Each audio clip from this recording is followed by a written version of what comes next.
Hello. Hi. Hold on. I need to recalibrate.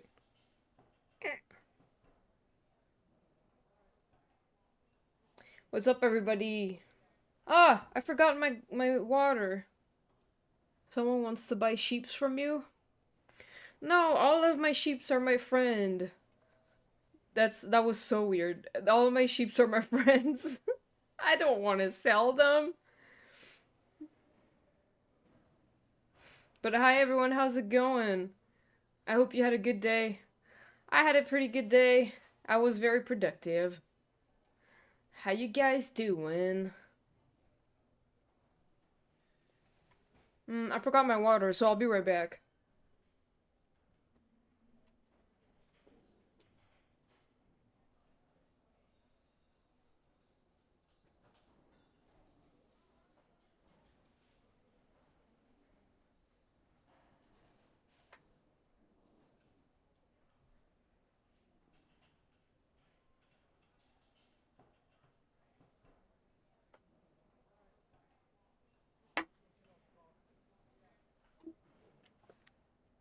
Okay, I'm back with my water this time. I shall be back in literally 2 minutes. I gotta put some rotisserie chickpeas on the sale floor and then I'm going on break. Okay, no problem.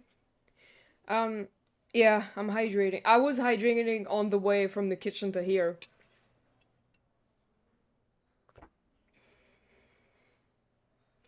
Alright, we're gonna play Disco Elysium. I'm not gonna, like, spend too much time in just chatting mode. I guess I can put on an accessory or something. My flowers. Yay. Mm. Because I do want to do... I don't know what I'm gonna do today, cause like, I'm gonna do the communism quest for sure. Like I'm about to start it. Uh, I think it starts at 10 though. Hey Dan man, how you doing? What's up?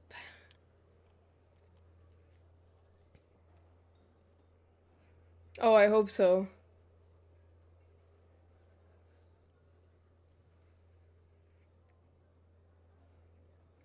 Is Christmas just a week away? Yeah. It feels like it went by so fast, but I am excited. I took the day off.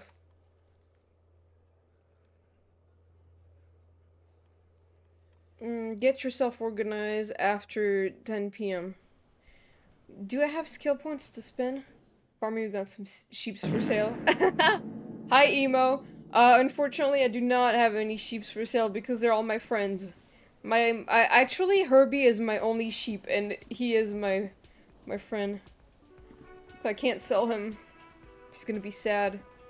I hope you took Christmas off. Well, I mean, Christmas is a holiday, but I took the Christmas Eve off because I didn't have it off at first. Ah.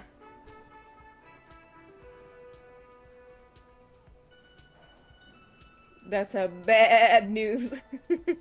Yeah. Alright. I don't have any skill points to spend. I would have wanted to put one in hand-eye coordination or something.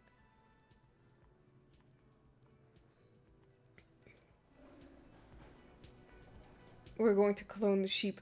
Oh my god, Herbie, go hide. I'm gonna read the ledger so I can... Because I don't think there's anything I can, like, other than my ledger to pass the time.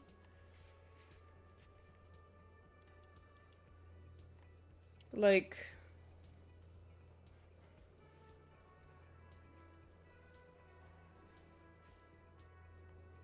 No, don't clone me. Welcome back, Chain.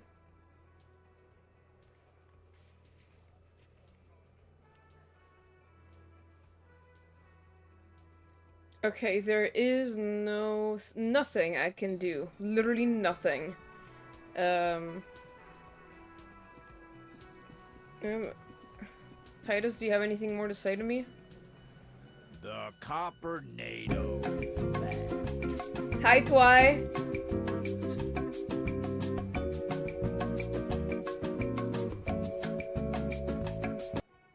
How you Yeah, doing?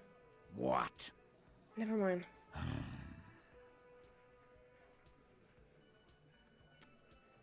Why did you say fun chain? What was in relation to? Because I forgot what I said. I literally forgot what I just said. How's it going, Twy?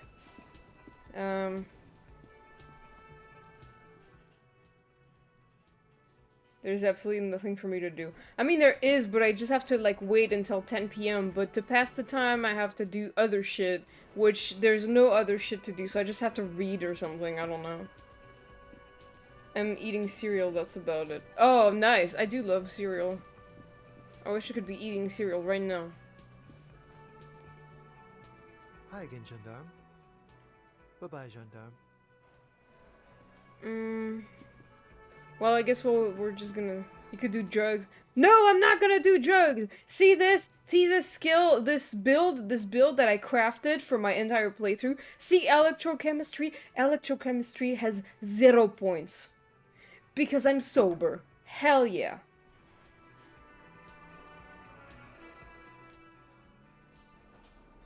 I'm gonna read my ledger, which I've already read a bunch of It's the times. ledger you found in the trash. A cabbage of papers hanging from the board. Arson, petty theft, spousal abuse. You don't exactly. It takes about half an hour. AK, you were so... Leslie, the only way you would... Can you keep threatening? It's plain to see. No. He must have it. In the process, he came at her. Can't get out of... Which is also why the officer responsible narrowly escapes a disciplinary hearing. This is why I can't drink with commies, they're just too Do you sober. wanna read another one? It would be. That's all. Who knows? Don't worry. One day you may still catch the man with the square gun. Some insufferable. They were leaving it cigarette butt. No, you didn't have time for that. Okay, it's These- time. It is Not now. much has changed in the meanwhile. It is past 10 p.m. Time to go.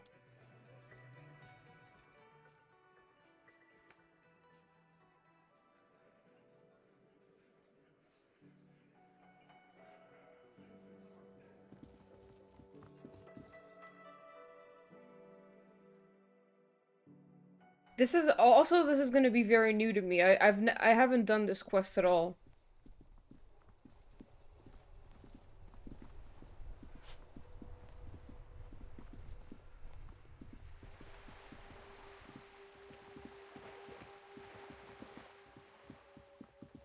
I take my break on the bench beside the bathroom without fail. Every day there's at least one client that doesn't lock their door.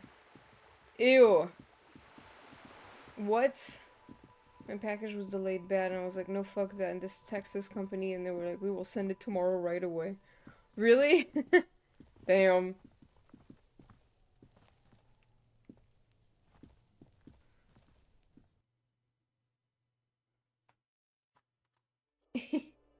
A bread line? What does that mean? Okay. I'm assuming maybe it's here? No? No one's in here. Oh. What is it, rhetoric?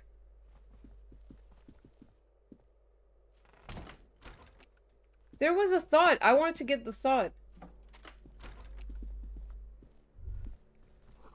Revolutionaries love to pose with their guns.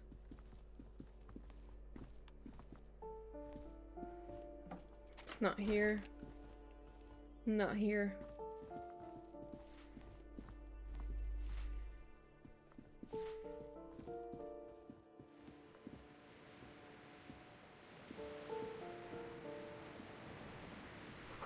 Waves crashing in the darkness. Okay.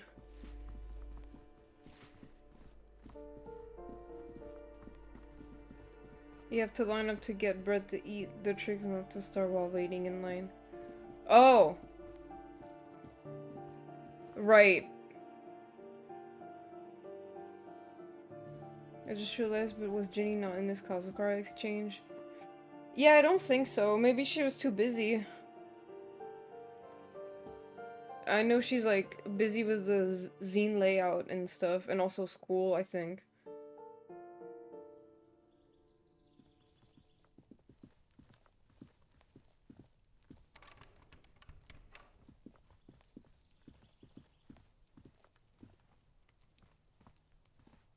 This door, no one.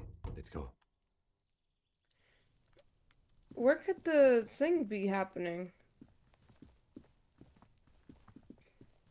I don't know. It's supposed to be in one of those apartments, but... School kills causes scar. Yeah, for real.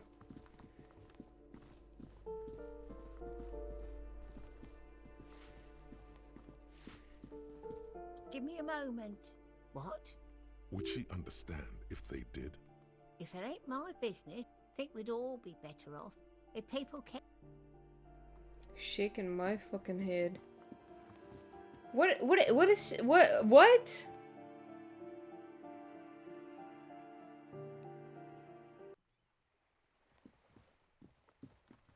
Is it here?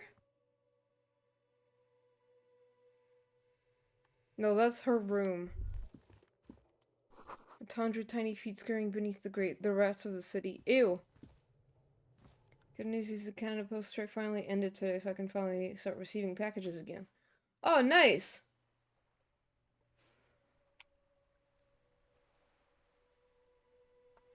Exactly, Mag. You're so right. Oh, I think it's like here. As you approach the metal grill, you can hear several voices having what appears to be an animated discussion. This must be it. Beyond this door lies the beating heart of radical communism in Martinez. Somehow, the night air softens the smell of trash and sea brine. As the breeze pulls through the canvas like a shuttle through a loom, you catch a hint of something unexpected. Something earthy, warm, and burnt. The acrid smell of failure. No, that's just slightly burnt coffee. A smell you would recognize anywhere. Just look at these pigs sniffing about after hours. Why didn't you say the secret door was right behind you? Must have slipped my mind. You know how it goes. The metal grill is cool to the touch. Also means I'll probably get my late fee letter from the government because I forgot to pay my driving license on time. Oh no! Damn it. You notice the lieutenant is looking uncustomarily I hope it's not too anxious. much. His posture is rigid. His right hand hovers near the zipper of his jacket. You okay, Kim? Oh, I'm fine. I was practically born to infiltrate underground communist cells. Haha. Which is just to say, we should be prepared for any eventuality. Try to listen. You can make out at least two separate voices. Two voices, both male, approximately early 20s. Careful with those now. I have it. It's going to work. I can feel it. Bang on the grill. The clang of metal reverberates all along the scaffolding. The voices coming from the other side fall silent. Who's there? Is that you, Maurice? Are you all communists? I'm looking for some communists. Who said communist? Did we say communist? Get out of here. Listen, I've already built like 0.0001% of communism, but now I need to get organized. Can you help me? The website said $12.65, but I'm not sure if it's $12.65 per day or just a one-time late fee. Tell me apparently there's a grace period though. Okay, I'm also crossing my fingers for you. For a moment, silence. What's the passphrase?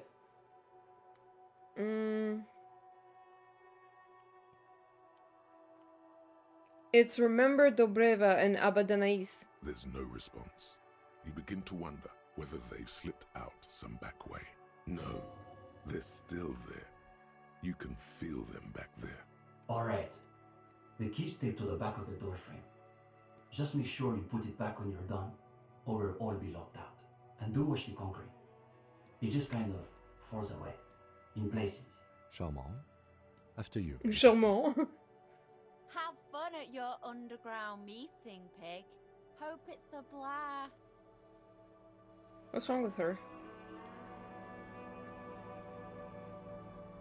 The two young men are either oblivious to or ignoring your entrance. Their attentions are fixed on whatever it is they're stacking in the middle of the floor. What the fuck is happening here?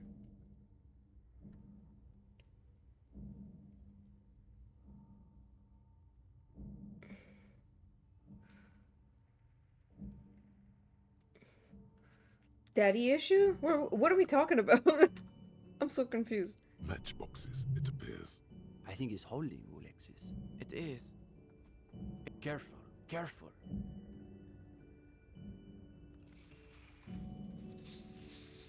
Oh, damn. It broke. Damn, hardly any difference. You two, you are late. They should know the meeting starts at 10 p.m. sharp. One leader and one follower. The most ancient power dynamic. There's a great deal of tension in this young man's shoulders. More than someone his age should bear. She doesn't have a dad or mom for that matter, so maybe mommy issues as well. Who? Who? Meanwhile, his companion inclines to Are you talking about Cindy? eager to catch every word that dribbles from his friend's mouth. Okay. Just a moment. Could this be the former owner of a certain jacket you acquired recently? What? Don't let them see you flustered, sire. Play along. Oh. My apologies, comrades. I had to be sure I wasn't being tailed by our class enemies. He's taken your measure, like an ideological boxer stepping into the ring. This must be the theory combat the Boyadero warned you about. On guard. I've never heard this music. This is all new for me. We all have to take precautions, especially during these delicate times. What matters is that you've made it, and that you've done the reading. Uh-oh. No one said anything about reading. You'll just have to win this one. The reading. Yes, I've definitely done that. You have? Excellent. Let's hear your critique then. I thought the themes were interesting. They always say that when they haven't done the reading. Oops. Well, this is getting awkward. I'm not sure what you're expecting to find here then. There's profound consternation in his voice. You suspect it's about something bigger than your not having done the reading. Maybe they can explain themselves.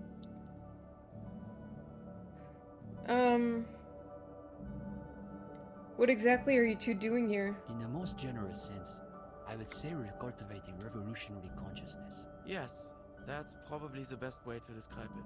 But more specifically, we are running a reading group. The most rigorous and theoretically advanced materialist reading group in Martinez. What? Okay, no problem, Chain. See you in an hour. Comrade Steban is a great discussion leader. One of the best at the university. It's obvious they take this group of theirs extremely seriously. Whatever you do, don't compare it to a common book The volume. Okay. Sorry, I always forget that Disco Elysium is generally quieter for some reason.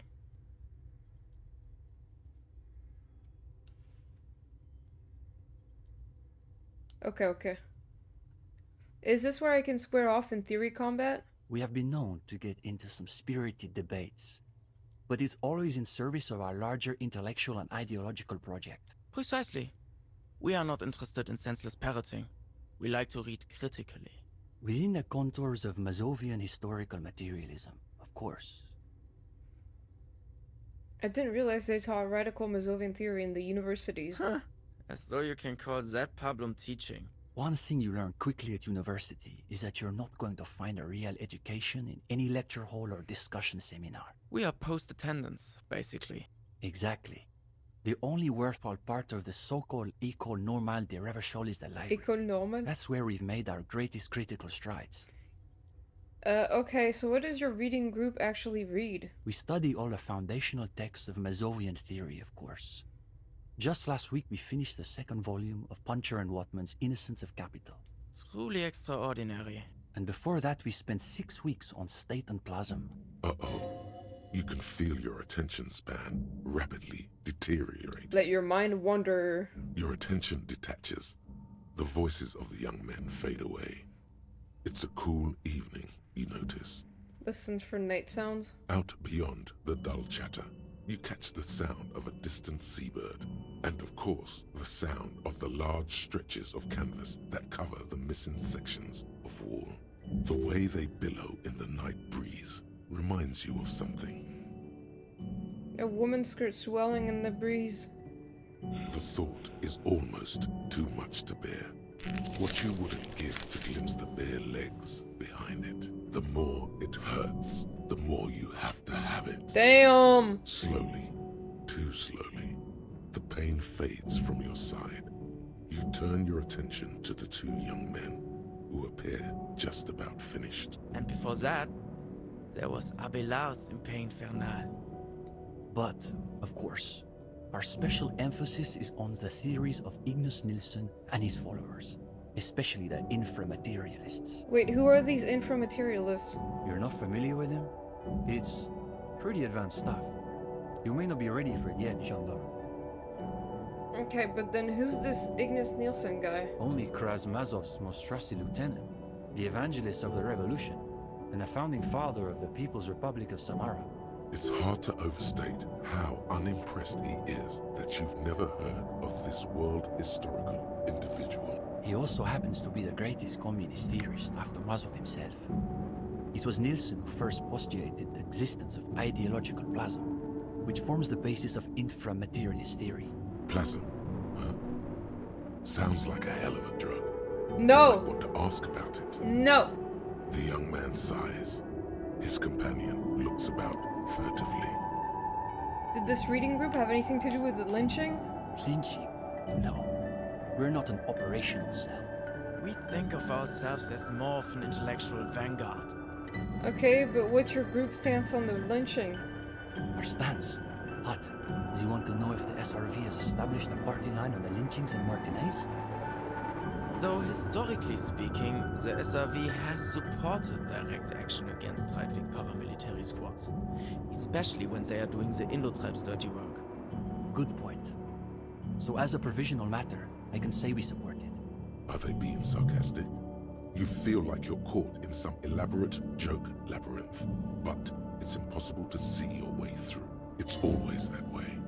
Beneath the crust of irony, there's a molten sincerity that threatens to erupt forth.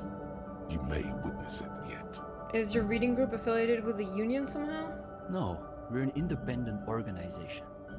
We acknowledge and respect the union's efforts, but our interests are more theoretical than Mr. Clare's. He speaks the truth. So what's your stance on crime in general? That's easy. Crime is simply the inevitable expression of the injustice and incoherence embedded within capitalism itself. Delivered with the smug assurance of a schoolboy reciting a maxim he's committed to memory. It's a symptom, in other words, not a cause. His companion can barely suppress a yawn. Are there any operational communists in Martinez? No, unfortunately. The communards were hunted down and killed nearly to a man. All that's left of them are bones and old rifles. Right, they all got shot in the head just like... Wait, no. Like this one. His companion's eyes widen as you hold up the ancient weapon. Yes, like that one. I wonder how many of these are still lying around in cellars or sealed up behind the masonry. Can I hold it? Here, no. Of course. What would I even do with it? He doesn't mean to show it, but the disappointment is plainly written across his face. Where's the rest of the reading group? What do you mean? This is the reading group. So there's just two of you? We're in something of a rebuilding phase. Some of our former comrades didn't have the ideological fortitude our work demands. Okay, but what happened to them? Intellectual attrition is maybe the best way to describe it. Felix said he couldn't keep up with the reading on top of his classwork. And Susanna wanted to read text other than Mazovian theory. Like novels, if you can believe it. Imagine the audacity of wanting to read a novel in a reading group. Novels, unbelievable. See? Even a gendarme gets it. We've tried recruiting new members, but unfortunately the current intellectual climate is pretty hostile to inframaterialist thought. These days, if you're on the left, the ascendant schools are the Godwaldians and their iconoclasts. Don't forget about Maurice and the turnips. Right. Then there was the whole turnip debacle. The turnip. Whatever this turnip business is about, one thing is perfectly clear. These young students have a much deeper understanding of communism than you do. You Well, could he's- learn a thing or two from them. If you can convince them, you're one of them. What's so bad about the Gottwaldians? They're the most depressing school of communism. They love writing long books with a patina of Mazovian theory to cover up their cheap psychologizing. A gang of cheap psychologists and intellectual midgets. Typical Gottwalders, in other words. It's okay for Uli to say that because his dad is from Gottwald. What's so depressing about their theories? The Gottwald school believe that intellectuals as a class are incapable of sparking revolutionary change. So all they can do is critique capitalism from inside itself. In other words, they have lost faith in their own relevance. That's why they spend all their time smoking cigarettes and writing long works of criticism that make you want to commit suicide. That sounds miserable. It is miserable. That's probably why they're always committing suicide. You see, the Gottwald school look like communists. They talk like communists. But scratch the patina and you'll see beneath that they're just depressed liberals who've read too many books. Okay, what about the iconoclasts? For starters, they love talking about beans. Beans. That's right. Iconoclasts are obsessed with beans. They love thinking about beans. They love counting beans. But most of all, they love building models to predict how many beans there'll be in the future. They're by far the most bean-centric school of communism. Ah yes, the much maligned bean counters, ensconced in their think tanks and high-rises, believing they can save the world through a series of incremental, assiduously technocratic reforms. I don't get it. Are the beans a metaphor? If only. They've got all the beans accounted for in their asset sheets, their quarterly budgets, their future projections. But for some reason, there are never enough beans to go around. So we've just got to cut our bean rations in half. And next thing you know, there are budget cuts. So now we've got to cut the bean rations in half again. You see, iconoclasts claim to be communists. But in reality, they're just liberals with hard-ons for spreadsheets. And what about the liberals? Are they liberals too? Of course not. The only people who actually call themselves liberals are mouth-foaming reactionaries. Basically indistinguishable from fascists. You'd need an X-ray machine to tell the difference. What about Cindy? Is she part of the group? Cindy is... how to describe her role? Something of an ideological auxiliary, perhaps. Yes, that's exactly how I would put it. And naturally, we support her radical counter-liberal aesthetics. But she refuses to submit an essay, so we can't call her a member of the group per se. That doesn't stop her from using a room for studio space, of course. Did you say something about turnips? It's an unfortunate story. You see, our ex-comrade Maurice is something of an economist. He's studying macro and microeconomics. Wow, a real intellectual, it sounds like. Right. So a few weeks ago, we were discussing the extra physical capabilities of the revolutionary state. And Maurice said, what were his exact words, Ulex's? It was unbelievable. He said, turnips don't care if they are grown by communists, moralists, or Vulcan. They grow just the same. Basically, he was rejecting the whole foundation of inframaterialist theory. Damn. What is this inframaterialist business they keep blathering about? You've never heard of anything like it. Remind me what inframaterialist theory says about turnips again? Simply that under suitably revolutionary conditions, crop yields naturally increase relative to non-revolutionary crops, which Morris somehow has the gall to deny. Susanna said that he has been hanging out with some non-communists lately. Damn. For us, the question boiled down to, if you don't even accept the basic ideas of Nielsen and inframaterialist theory, why are you in the reading group? I don't understand. Exactly. What educated person could believe that turnips grow at the same rate under capitalism and communism? It's a sad reflection on our educational institutions. So you expelled Maurice from the reading group over an argument about turnips? Well, it wasn't so much that he was expelled. He just quit coming. We haven't seen him around for weeks. Okay. Go ahead. What were you doing with those matchboxes just now? The young man frowns at the little pile of boxes on the floor. Nothing, just messing around until the meeting started. They're watching those matchboxes awfully intently for two guys who are just messing around. It's almost as though they were trying to create the most unstable structure they could with predictable results. Is the reading group accepting new members? We typically only accept new members once per semester. There's this whole process with essays and presentations on assigned topics. But given that we have some extra seating at the moment, I guess we could be convinced to expedite an application or two. Steban, you can't be serious. For these gendarmes? I am serious. As materialists, we've got to adapt to conditions as they are. Besides, he'll still need to pass the interview portion of the entrance process. Assuming he's even still interested, that is.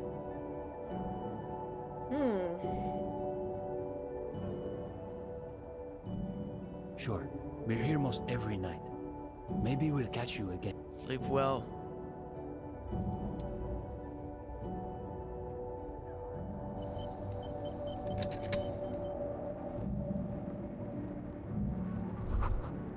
Copy. At the bottom of the pot, an isle of black sludge rises from a shadowy sea. Okay. Try not to think about the crack spidering out across the floor. That's worrying. A rickety easel surrounded by pots of gouache.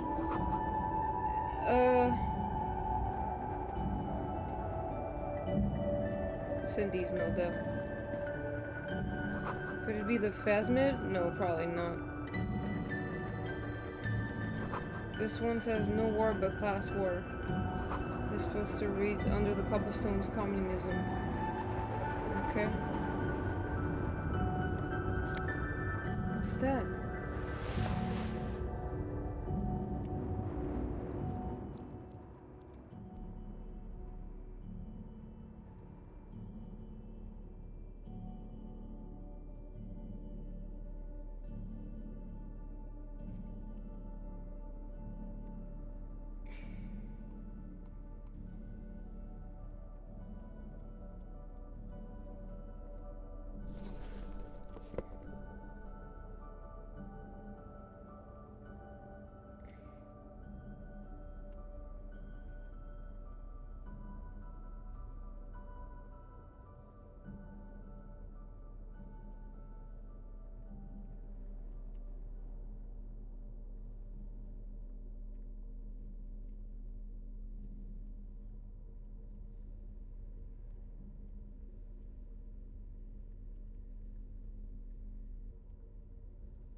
Hear that? Magnesium. That's what you're lacking. The lack of magnesium has you slouched. The magnesium levels in your blood are dangerously low. It's about the low magnesium levels and not the high alcohol levels. I fucking knew it wasn't the alcohol or the other things. Yeah, the other things. Long live the other things. Made you strong as an ox, they have. So there's a lack of magnesium in me? Yes, and it's critical. Look at yourself. You're practically devolving into a fish due to the lack of magnesium in your bloodstream. I need to mag it up? You need to get so magged up. You've probably had Mag 2 it heart up. attacks and a minor stroke already. And the only prescription is insane amounts of magnesium. You're saying I need to become a magnesium-based life form? Yes. You guys are in a crisis. I'm on my way. Evolve. You need to transcend the carbon barrier. Go to the apothecary and buy insane amounts of magnesium. It will reverse the damage to your circulatory system. Just remember, it's not the alcohol. Buy more of that too. Alcohol is not the problem. And it's certainly not the dextroamphetamine, nor smoking for 40 years. It's the lack of magnesium and excess of coffee. You should stop drinking coffee. It wreaks havoc on your gastrointestinal system. Thanks, I guess, electrochemistry.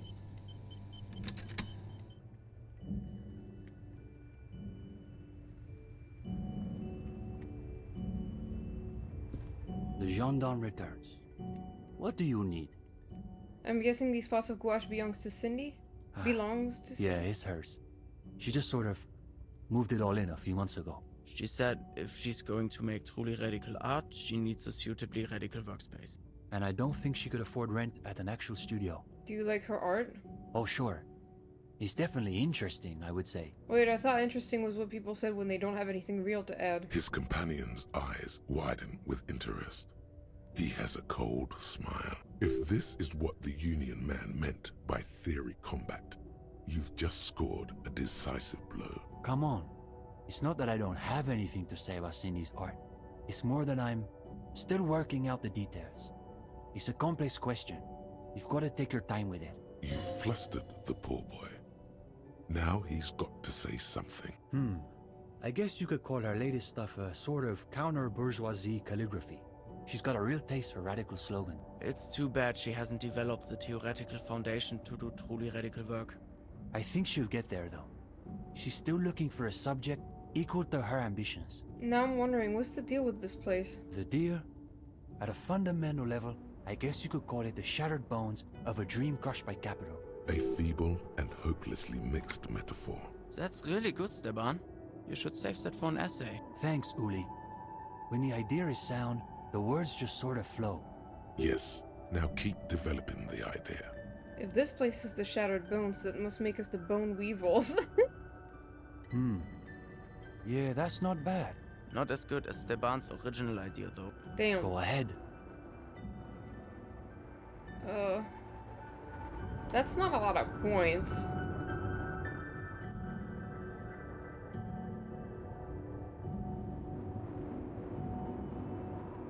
But I can't really put any more points in composure. I don't have any more space.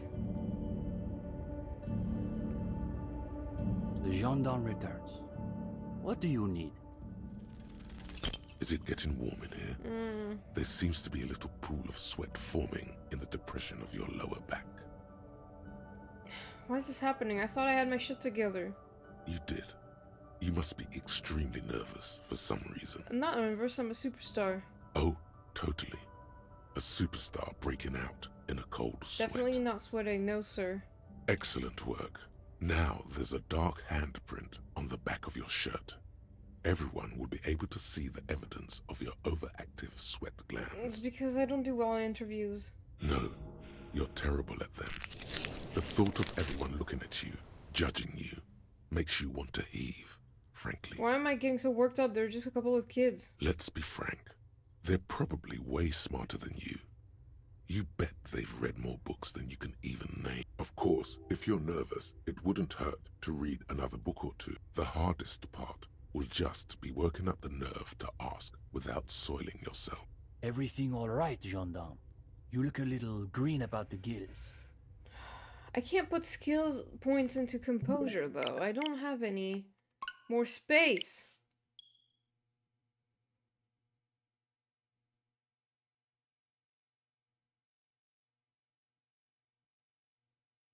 I want to make a Disco Elysium sticker that says mag it up. You should do that. Mag it up.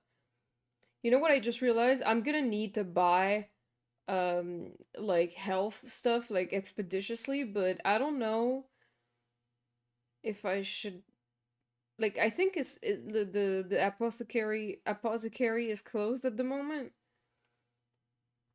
Like Frit is probably closed at this hour, but I guess if I go to sleep, I mean, I'll probably take my character to sleep.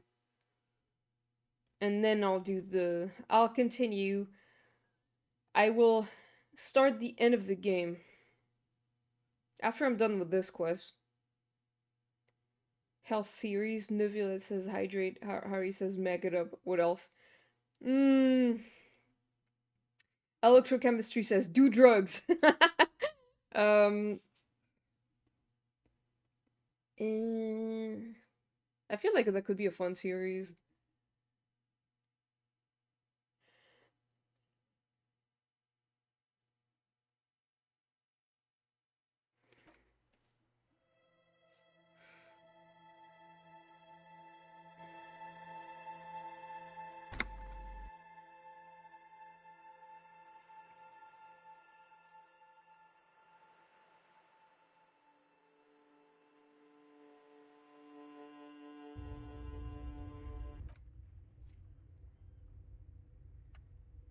The gendarme returns. What do you need? Take a Yes. deep breath. You've done some reading these past few days, but you also know there's more to life than what you find in book. Now, chin up. You've got this. This is just the group I've been looking for. When do we start? Oh, you want to start now? Sure, we can manage that. You've caught him off balance. The momentum is already in your favor. Go ahead and take a seat. Since we haven't had time to prepare an exhaustive questionnaire, I think we can keep this interview more freeform. Why don't you tell us a bit about the books you're interested in? And we'll just see where the conversation goes.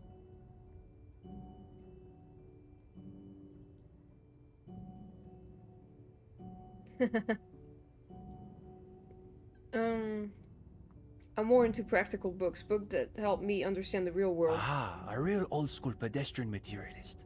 What the All fuck right, does that mean? We'll play along. A pedestrian materialist? So what sort of practical works are we talking about? Just consider the cockatoo, for instance. How much do you really know about what they're like? Cockatoos. Fascinating.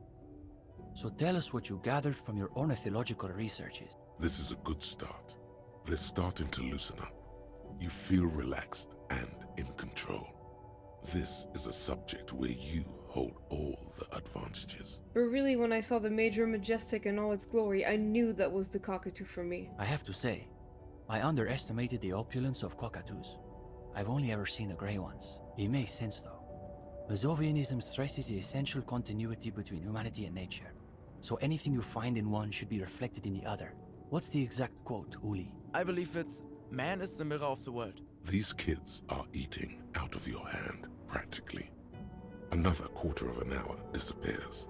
The questions come rapid fire, but you have an answer for every one. Now you can sense things starting to slow down. The interview must be reaching an inflection point. Don't you think, though, that you can only really understand current events if you have a firm background in history and political theory? Listen, books are fine and all, but to be straight with you, they're no substitute for a real story. Okay, we'll bite. What sort of stories are we talking about? A real-life procedural, complete with gory detail. How about a tale of adventure, intrigue, and daring-do?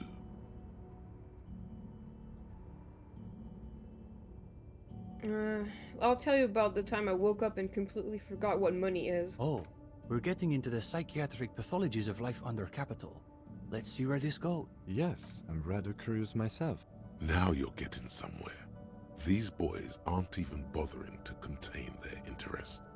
They want to see how you weave the threads of this story together. I'm just trying to imagine what it would be like to wake up with no concept of what money is. If you encountered it in a novel, you'd say it sounded like a plot contrivance or like a fantasy. Listen, I wouldn't believe it either, but I swear it's the truth. Either that, or an extremely convincing act. No, it's just like Mazovrot. The freeman of the future will be he who awakens in perfect ignorance of capital. Wait, Steban, are you saying the gendarme is some kind of future communist? Another quarter of an hour disappears. The conversation bounces back and forth. Whatever their pretensions, it's clear these two have been craving something real. Now you can sense things starting to slow down. Time to wrap this tale up. And anyway, even if you could somehow unpeel time, it wouldn't be the you who gets rich from those investments. But that would imply that whenever you unpeel time, you leave behind some Unpeel kind of time? doppelganger in now time. What the fuck are they talking about?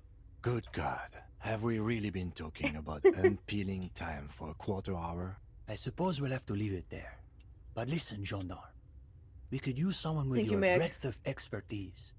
With just a little more theoretical background, I think you'll be able to make some real contribution. Yes, I would say he's got serious potential at least. And with that, welcome to the most ideologically advanced materialist reading group in Martinez. Here's your first assignment. It's an overview of inframaterialist theory. A little basic, as you'll see, but one has to start somewhere. I'll add it to my very extensive reading list. You're going to fit right in, I think.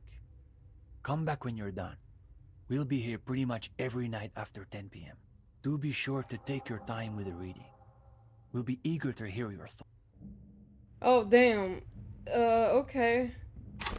Well, oops. I'm about to start the end of the game, so I don't know about that, my guy.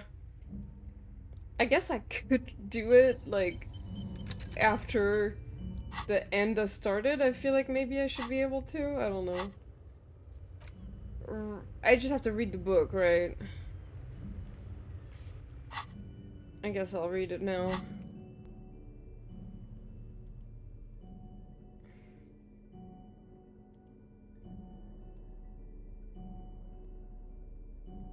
The cover of this pocket-sized volume features a swirl of orange, yellow, and green.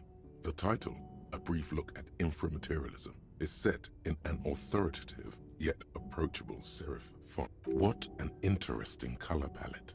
It's vibrant, yet somehow leaves you ever so slightly nauseated. On the inside jacket flap, you find a brief summary. What is inframaterialism?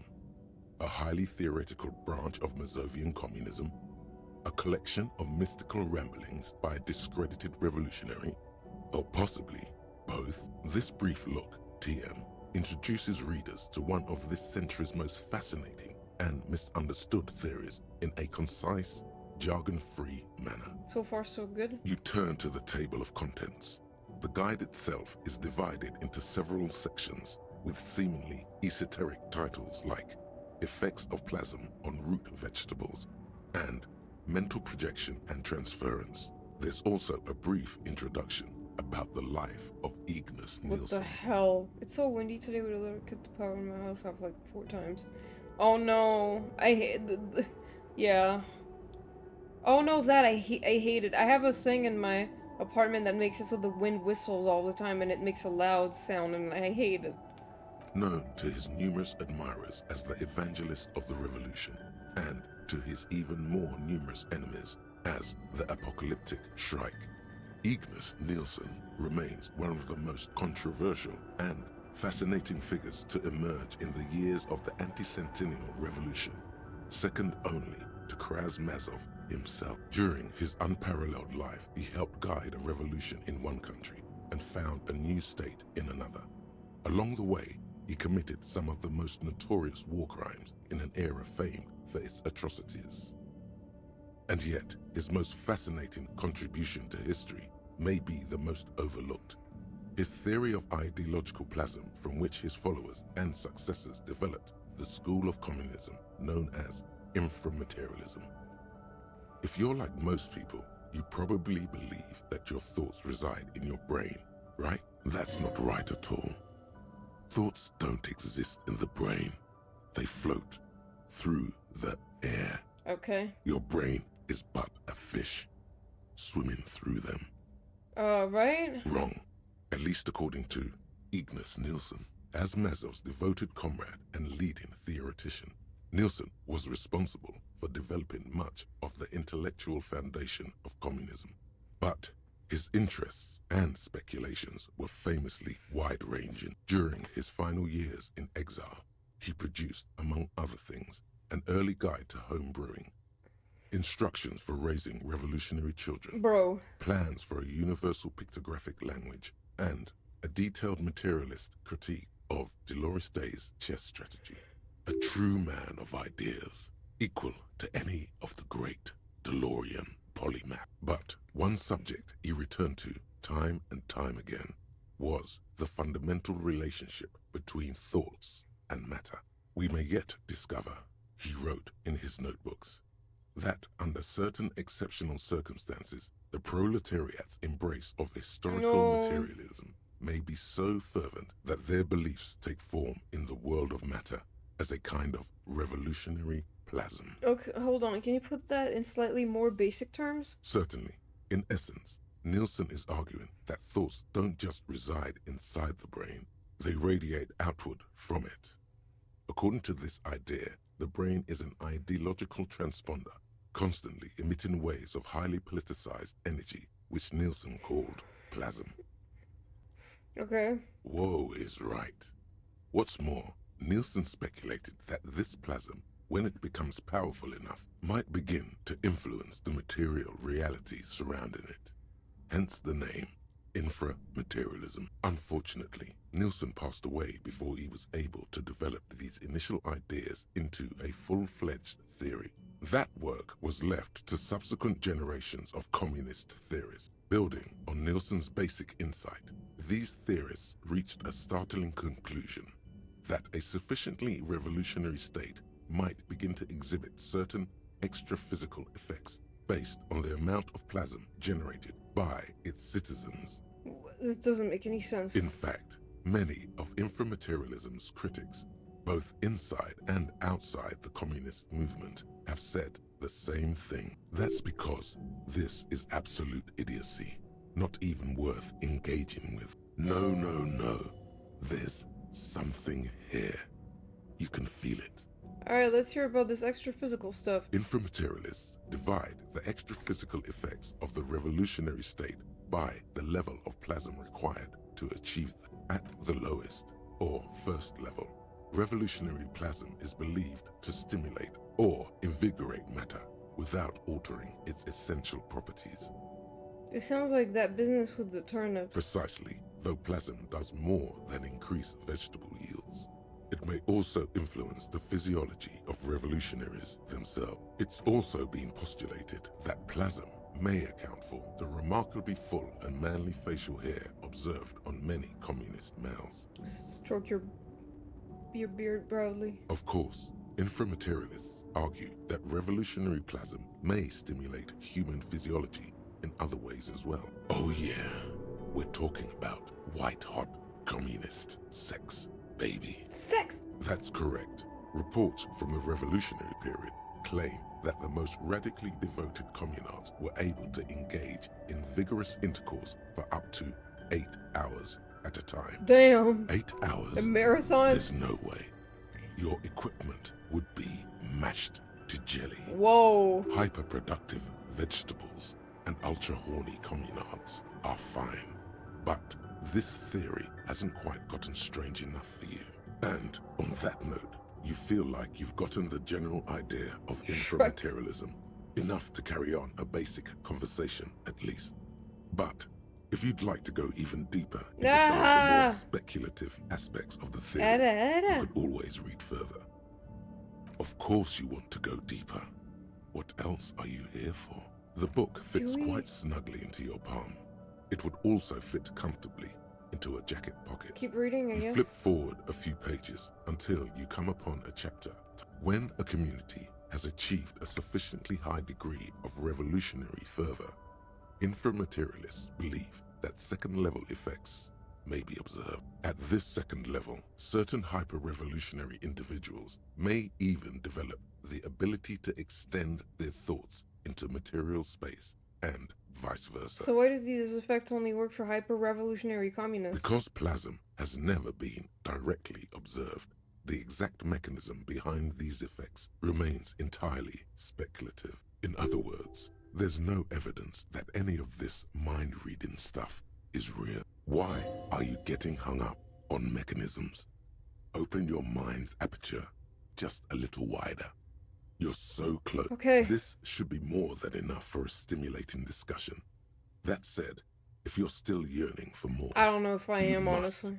Everyone knows. Books save their best I guess I'll parts. finish it. You breeze through the next several sections until you arrive at the final chapter, titled A Communism Above Reality. When a society's revolutionary fervor reaches the third and highest level, inframaterialist theoreticians have postulated that the laws of physics cease to be laws.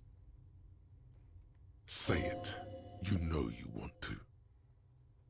That's because I'm the law jaw. Under suitably revolutionary conditions, you might be. Welcome to the Mazovian Though Revolution. Have you inframaterialists would heard of argue the that sausage it's more like grinder? the community is collectively the law. Let's go. At last, a book gives you the respect and validation you're entitled to. Of course, it's impossible to say what exactly happens under these conditions. No known society has ever achieved the levels of revolutionary enthusiasm the theory seems to require. Some inframaterialists have even argued that it might require more plasm than humanity alone may be capable of producing. What would a third level society even look like? Some have theorized that such a society would be fundamentally unrecognizable, lacking many of the institutions we typically take for granted in advanced societies, including organized governments, financial institutions, and law enforcement. Did that book just say there's no place for you in this future? Others have argued that people living under third-level conditions will be immune to such infirmities as hunger, disease, and mental illness. The fact that Half-Light was stuttering? Like... In some of his later writings, Nielsen himself speculated about the potential for an extra-physical architecture that disregards the laws of bourgeois physics and instead relies on the revolutionary faith of the people for structural integrity. Meaning the buildings stay up because people believe they'll stay up? Precisely. Nielsen Bro. observed that the The financial fuck? system operates on the same principle of faith. So why not an architectural system? I don't believe On it. the following page, you come across a few black and white reproductions from Nielsen's own Bro, it's notebooks. 2 a.m. in game. One We need to sketch go. depicts a government ministry shaped like a great inverted pyramid. A hectare in width at the top, balanced atop foundations the size of common apartments. Another depicts a leaning tower wrapped in a dramatic helix. Pyramid? The caption beneath it reads, "The Tower, The tower? of History." Something about that tower looks awfully Tower? familiar. Could it be that's what the students were trying to recreate with the matchboxes? Wait, but what if the people stop believing the buildings collapse? In the corner of one of the reproduced notebook pages, you can make Pyramid? out the following words, written in Nielsen's distinctive slashing script. A state that has lost the faith of its people has forfeited the right to exist. Plausible or not, there's something beautiful about this idea. Is there any more? There is no more. You've reached the outer theoretical limits of communism, Oh, and in less than 200 pages. If you'd like to read further, may we recommend a brief look at Occidental architecture? no.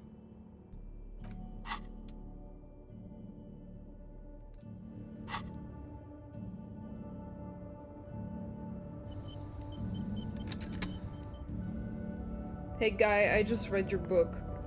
Or whatever. You're back. Let's talk about inframaterialism. Yes. Let's get right to it. His companion leans forward, ready to jump in. They're impressed that you dove right into the most advanced parts of the theory. Half an hour evaporates and the conversation is It's still still wending its 2:12 though. way toward new and unexpected places. A cool breeze coming off the bay wraps itself around the Capeside apartments in a nearly forgotten part of that glorified construction site, surrounded by rusted pieces of scaffolding and walls of faded tarpaulin. A detective of the RCM debates the intricacies of an abstruse theory with a pair of university students. But if it's true that this individual possesses so much capital that light literally bends around him, then that must mean... That capital produces its own form of plasm. In Innocence of Capital, Bro. Puncher and Wortman argue that communists must possess as little capital as possible in order to keep their thinking undiluted by its influence. Again, he was just a regular high net worth individual. There was nothing extra physical about him. I love Kim. He's just been rolling with it. Now the breeze has subsided. All is still except for the last bits of steam rising from the coffee pot. Well, on that note, I think we can call it an evening. It's 2 a.m. No, wait. Can this really be the end? You feel like you've just gotten to the real stuff. Yes. One of our better discussions lately, on the whole. Hang on, is that it? What do you mean, is that it? You've done the reading, we talked about it. What more do you expect from a reading group? What if I have more questions, you know, about communism? Well, you could always ask, I guess. He probably won't get a better chance. Honestly. But it's getting late, so maybe pick the most important question. Kim, what should I ask? Detective, how should I know what questions you have about communism? I need a minute to think about it. Come on. We have things to do in the morning. Ask the most important question about communism. The question you mean to ask is both very complicated and incredibly simple. If we can't even agree whether the communism is about plasma or psychology or beings. The young man waits patiently for you to finish. And the rest of all conspires to invade and massacre us when we dare to stand up for our beliefs. Yes? Say it. What's the point? The young man considers your words for a minute. We never stop to question why we do it at all! You're witnessing his ironic armor melt before you. This is his true self you're seeing now. There's something going on in there, but his innermost sanctum is still beyond your reach. The theorist Puncher and Watman, not inframaterialists, but theorists nonetheless, say that communism is a secular version of Pericanasian theology, that it replaces faith in the divine with faith in humanity's future. I guess. I have to say, I've never entirely understood what they mean, but I think maybe the answer is in there, somewhere. Wait, you're saying communism is some kind of religion? Only in this very specific sense. Communism doesn't dangle any promises of eternal bliss or reward. The only promise it offers is that the future can be better than the past, if we're willing to work and fight and die for it. What if you don't believe there is a future? Then you don't believe in the historic role of the proletariat, which also means you reject the basis of historical materialism. It means you are not a communist, in other words. What are you then? Something else. I guess you could say we believe it because it's impossible. It's our way of saying we refuse to accept that the world has to remain. Like this. Unfinished. Yes, that's a good way to think of it. A work in progress. It's a nice thought. A thought can be a very powerful thing. That's the whole idea of inframaterialism. His words aren't really directed at you. He's wrestling with himself now. Steban, it's getting pretty late. You're right. We should clean this up and get going. Of course, the matchboxes. You'd very nearly forgotten to ask about them. Now, maybe your last The matchboxes. You were trying to make the tower from Nilsson's journals. So you really did read all the way to the end. Yeah. Uli and I were trying to see whether there was enough plasm between the two of us to hold up a few matchboxes. Saying it out loud makes him realize how foolish it sounds.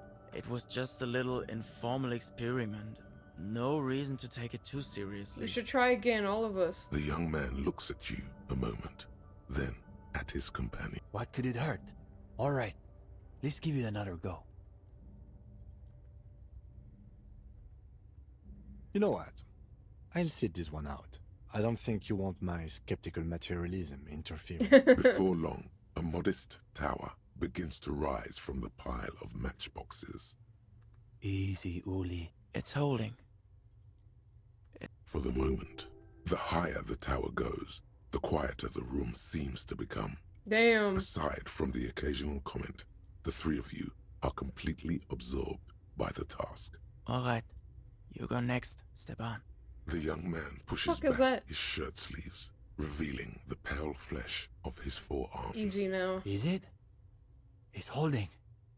He's holding. Ah, shit. No! It's falling apart. What was the point? It's alright, Steban. That was still very close. One of our best performances yet. The lieutenant says nothing, but his expression suggests otherwise. It's fine, Uli. That's enough parlor games for one night. We should clean up. Yeah. Well, I think we're probably finished here, Detective. Well, I guess we're off. Wait a minute.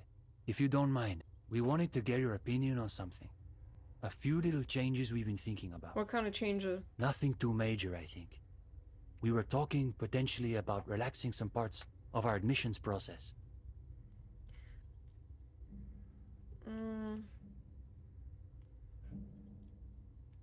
It probably would help if you didn't make people go through a whole interview just to join. That's interesting. I saw people loved group interviews. I thought so too, but perhaps we overdid it. Just a little. There was another thing. We were also debating putting up some posters around town. Though some of us maintain that advertising is an unacceptably bourgeois tactic. That's what makes it so beautiful. The irony is unbeatable. As a noted art cop, you definitely have an opinion on this. As someone who's dabbled in murals himself, I support this plan.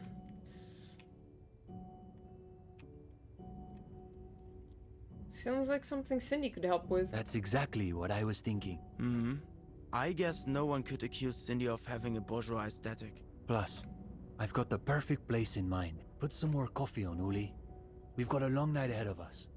We should probably get Cindy in here too. Oh, and Gendarme. One last thing, about that question you asked earlier. It reminded me of a certain poem that you might appreciate. A poem? Ah, so he has read something besides his books of abstruse theory. It was written by a young communard who was killed on the barricades during the Coalition landings. The story goes that he wrote it on the last night of his life, keeping watch from the barricades in the middle of the night. I don't have the whole thing committed to memory, but there's a line in it I think about sometimes. In dark times, should the stars also go out? Oh, damn. Anyway, good night to you. Good night. That was cool. That was complicated, but that was cool. Okay. I'm probably gonna go back to the whirling for sleep, and then in the morning, we'll start the end of the game. It's gonna take, I think, a good 3 streams, including this one, for us to finish this game. So like 2 more streams after this, I think. I'm gonna do my best not to get distracted, but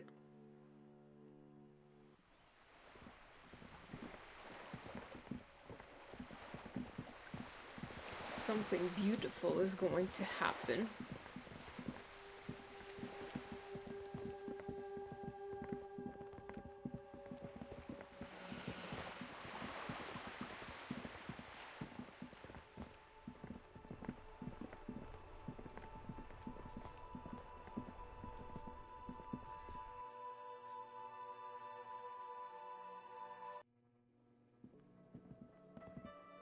Hey Gart, I have money actually. Can I pay for my room?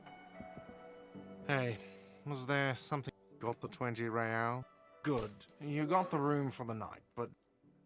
Thank you. It's time to go to bed, Kim.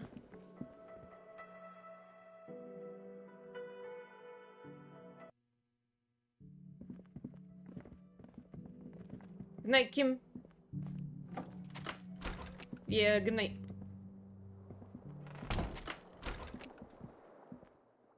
Bye. The bed is still cold from the broken. The unchanged linens are only getting greasier and greasier every time you crawl among them. Ew. Like some wounded animal, you close your eyes and ask for sleep.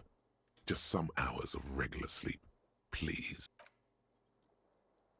Do I sleep regularly this one time? It's easier this time. Drifting off, your head has found a comfortable indent in the pillow. Your legs and your torso feel like lead weights sinking to the bottom of the sea. Until there's suddenly light. I don't think I've gotten this dialogue because the last time I played, I didn't do that many days. This respite, you've earned it, brother. Bask in the darkness.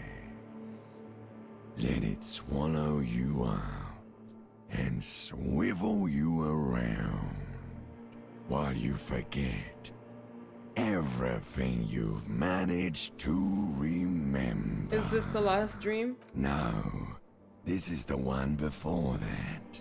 We'll just keep cycling it for you if you don't mind. As long as we can. Spin it like black yarn. Enjoy it while it lasts. Thank you, darkness, thank you. You're welcome, Harry boy. You earned it. After centuries of darkness, the alarm rings. But what's this? You actually feel rested. There's no time to cuddle with your pillow, however, or as much as shiver from the cold. The world awaits. Bro, that's crazy. I just posted a Dokugami teaser where there's a line that said the world awaits. Bro, come on. Fine! Jesus. Fucking this game.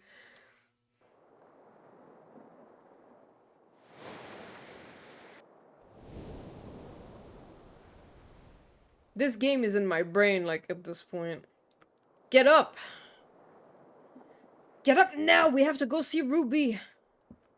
We have to go find her now.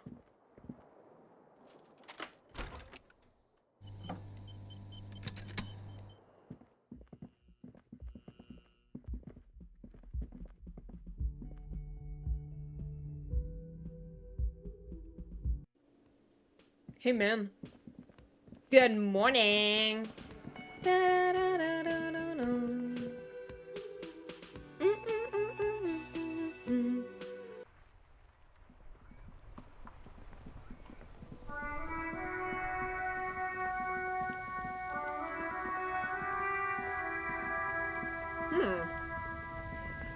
Wait, is that the posters for- Huh.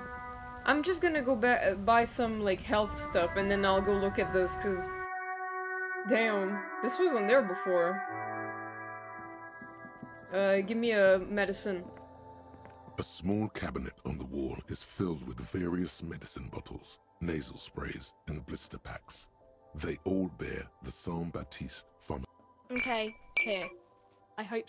Okay, here. I hope Saint Baptiste makes you feel... Okay, here. I hope... Okay, here. I hope Saint Baptiste makes you feel better or something. Okay, here. I hope Saint Baptiste makes you feel better.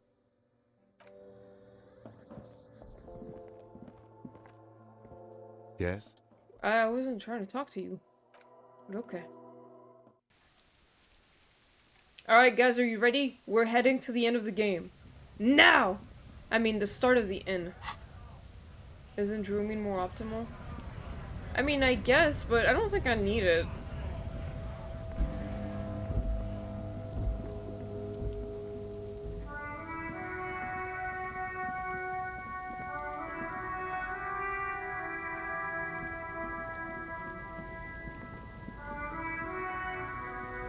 The old king and his horse have been covered in posters with radical slogans like "No kings, no bosses," and again and once more after that.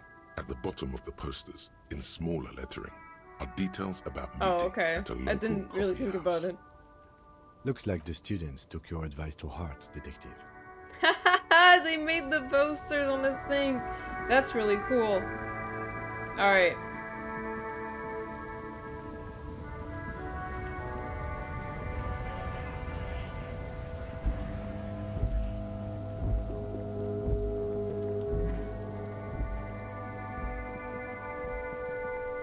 We are setting it into motion.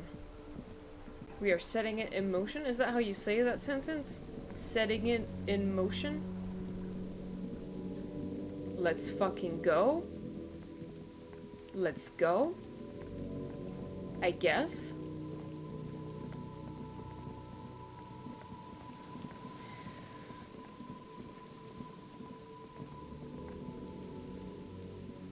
Oh my god, move! Oh my god, please move! Why aren't you moving?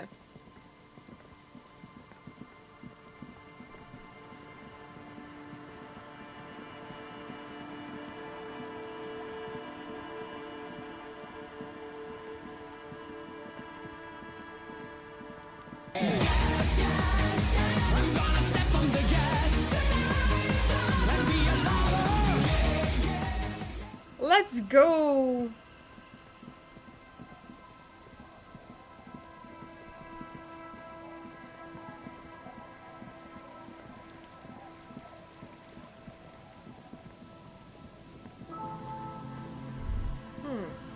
The light vanishes inside the concrete slit.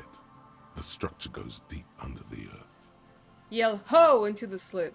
There's no echo, and no answer. What's in there? Maybe it's just a storm drain for the sewer. Kim, any idea what's down there? No idea. Could be connected to one of the buildings around here. Think we might find Ruby down there? We might find her down somewhere. There's an old storm drain system beneath Martinez that's mostly collapsed. Revachol sewage system has been built and rebuilt 4 or 5 times now. In conclusion, she could be under any building. But not in there. I hope not.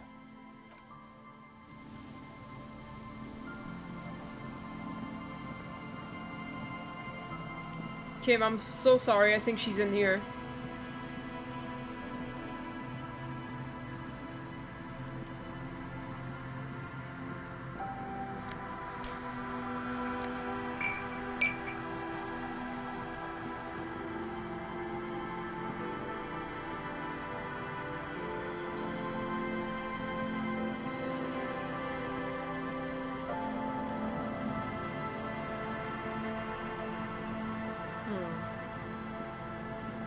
How do you reach it again? I forgot.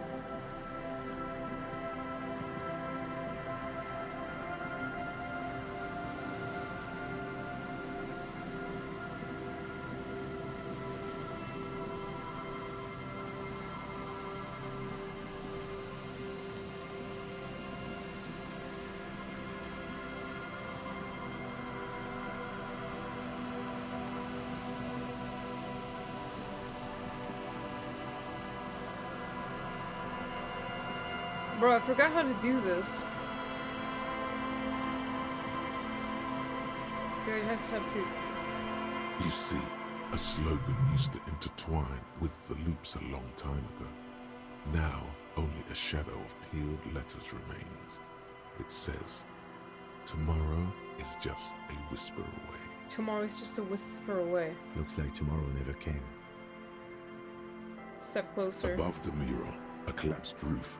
Broken windows set in walls that are cracking and will soon also fall, and the coastal breeze rustling and sighing in the remains of the edifice. Felled electrical. How ironic. All these dark rooms, there's something in the wind. Sometimes the only way to go forward is to fail first. Why do I feel like I know this place? Indeed. Somehow you knew it was here. An urban ruin. Gutted by looters that once used to consume money and dispense warmth and light. You felt it before when it rained in Martinez. This and you music. felt the cold of the rain. The feeling persists.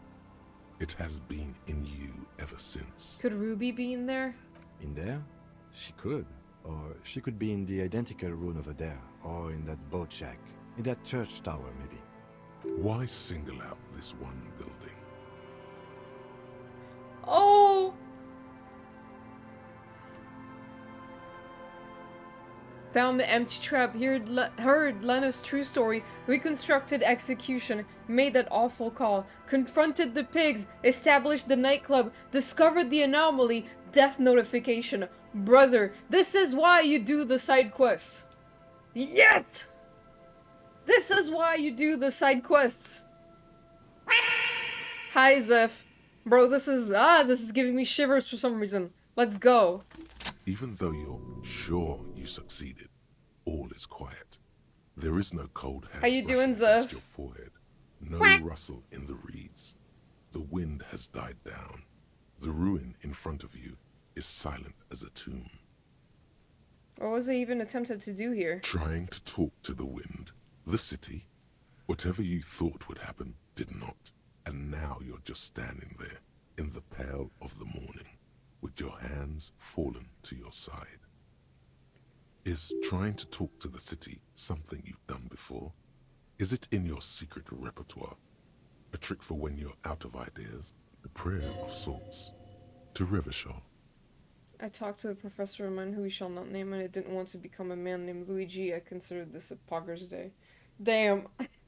I'm glad, Zeph. I think I saw the notification, but I can't read it yet, so definitely we'll read that later. But I'm glad it went well, at least. She could be anywhere. How do we find her? How do we? I was really hoping she'd be in the village. Okay. She's probably north of the village, and this place is a peninsula. We already scanned most of the outdoor areas on our wild cryptid hunt, so we have an understanding of the geography, at least. And then there's the church. We've already searched that and can rule it out. I know it doesn't feel like progress, but exclusion is a step too. Anyway, we do it the old-fashioned way, sector by sector.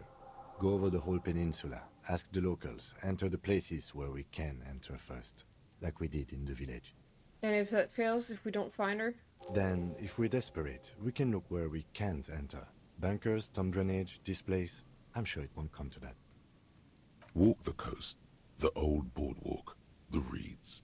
You can always come back here and talk to the wind again. Look where it already got you.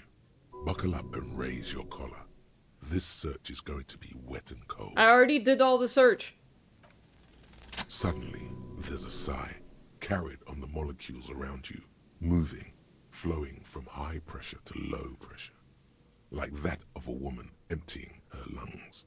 She wraps the collapsing stone box in front of you in her breath, flowing through it. Where does it go? In through the collapsed roof, flowing down a concrete staircase to the basement, sweeping away footprints in the dust on the stairs, and then the beach below the boardwalk. Its winding tunnels, a whisper away. What is happening? She's down there. I think she's down there below this building. Okay. Why? We've looked everywhere else. Right. How do we get in there? The doors were on the collapsed side of this building. They're gone, basically. There's a ladder next to the sign. Perhaps we can climb it, enter through the roof? Perhaps you can climb them. We are not climbing anything. I'm 43 years old, and I plan to live to see 70. There has to be a way to use brute force. Climbing sounds unsafe. Brute force is safe. Look around and find something to break if the ladder fails. Listen to the wind. Listen to the wind again. A rusty ladder leads to the rooftop. Some of the rungs are missing. Yeah, that doesn't look good at all. The distances between the remaining rungs are rather wide. You'd have to use the mounting brackets. However, they seem corroded and the peeling rust is razor sharp. In addition, the first rung is going to be tough to reach. It's what, 3 meters above the ground? And you're 180? And what if I turn Kazuha's inner voice into literally shivers Disco Elysium? That would be accurate, yes. 180 seems about right. Not to mention that the roof is collapsing and the wind gets pretty brutal up there. Dismounting from the ladder is going to be hard. Perhaps if you were to not climb the ladder. Instead, what if you were to reconceptualize climbing the ladder? Dude. Astral projection. Be open-minded about this. What if I don't climb? What if I just teleport? Teleportation is not a thing. Come on, Kim, where's your adventurous spirit? This really has nothing to do with adventure. We are dealing with basic physics here. It won't hurt to try. Oh yes, it could hurt. A lot. He is restraining himself from using a parental tone with you right now. Santiago climbing. Savoir-faire.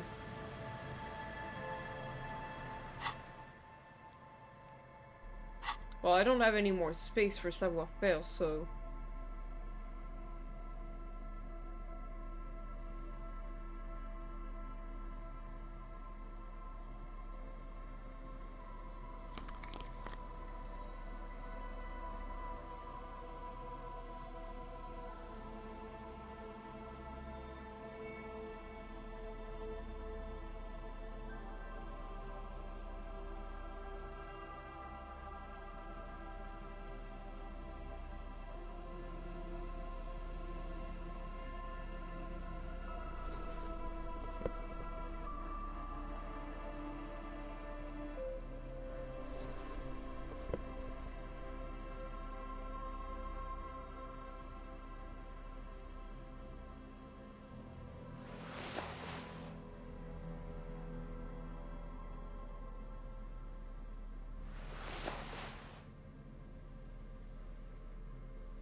These are some wonderfully regular pants.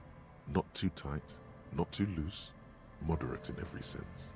You'll blend right in at some pleasant dinner party. I like regular, normal things. I know you do. These inter-Estellari pants are like wearing a perfect compromise in your nether regions. No one will call the moral intern on you like this. That's for sure. You're a little more moralist now, buddy. A little more normal, even if you didn't want to be. Makes sense? This is what wearing boring office trousers does to you. I guess.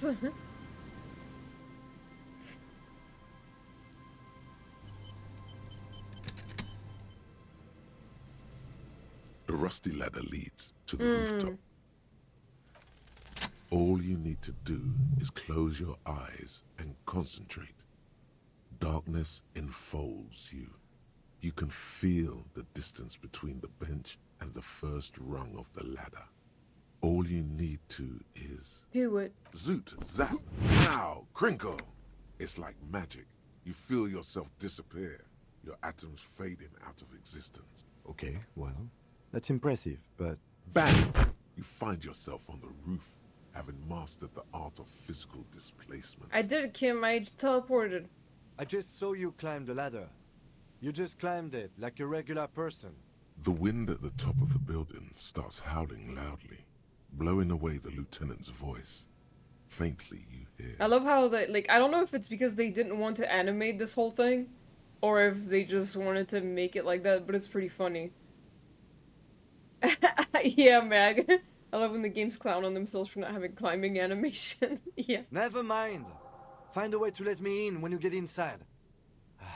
Don't go adventuring with a backup, especially if we think the suspect may be hiding here. Alright, we did it, guys. We are on the roof.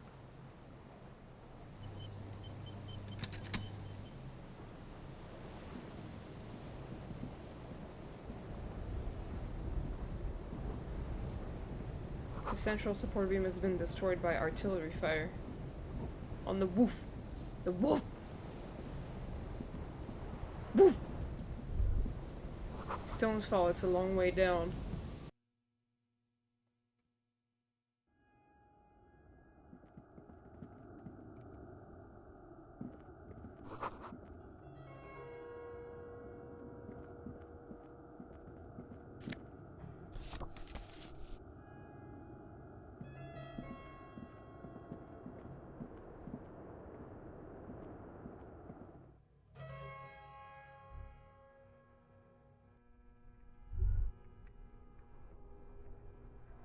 You should take out your flashlight. I should. You're right.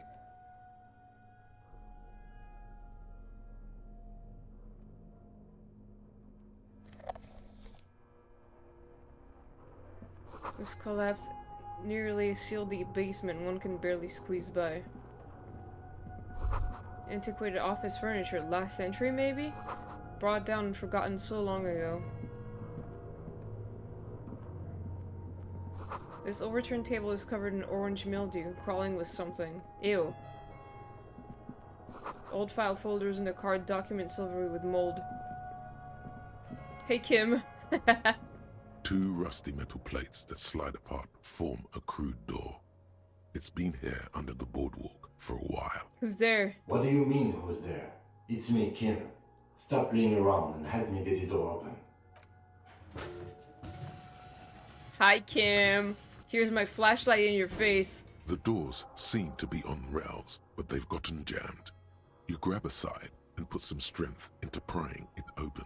With the help of your partner, the 2 metal panels slide open with a creak. Huh. I hope no one dangerous heard that. How did you even get there? After you climbed up to the roof, you mean? There's a maintenance entrance under the boardwalk. It's next to a drain pipe, possibly a storm drain. It was easy to miss before. He's quite proud of himself. At least now we know a quick way in and out. Yes, we have an exit, so let's get going. Time to investigate these passages. Yes! Let's go, Kim! We are in the dark.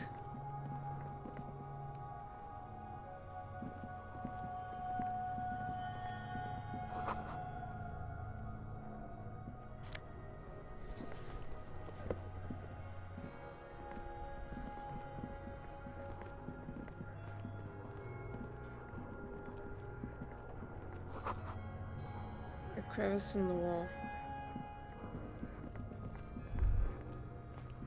Stale fabric smells and dust. No one slept here in months, maybe years. These pots in place are full of dust and spider webs. Revolutionary propaganda on the bunk bed, ancient flyers and brochures. A mustachioed and mutton-chopped man, amateurishly depicted, gazes at you with sad eyes. The plaque reads, Hi, welcome back, K. Chain. Mazov. There is a spider web in the lower left corner of the portrait. You're right on time. We're about to start the ending of this game, which is gonna take about 3 streams to finish, but this is the beginning of the end. Look, Kim, it's Comrade Mazov. Yes, I can see that. Looks like some communists were hiding out here. They left a long time ago. The lieutenant does not seem to share your enthusiasm. A long time ago? How long? Half a century? This was probably part of the network of defense posts the communards built against the amphibious landing. I think the purpose of this bunker was to produce propaganda. It would have had radio equipment back then, but that's all been looted. What's with all the secret weapons cache and secret bunkers? We have found a lot of those lately. I guess what most people think of as history tends to linger in rundown neighborhoods. Martinez being what it is, no one has gone through the trouble of cleaning out the old bunkers. Good hiding place for someone who's up to no good. Maybe I should move in here. Seems cozy. I won't stand in your way, but only after we're through with this case. Could it be connected to the Mazov bust we found in the students' room? Millions of depictions of Mazov have been produced. They're not all connected. Besides, that looked like some student. The youths always go for this kind of stuff. Could someone have stopped through here recently? You mean like Ruby? No, I think we've stumbled on a piece of history.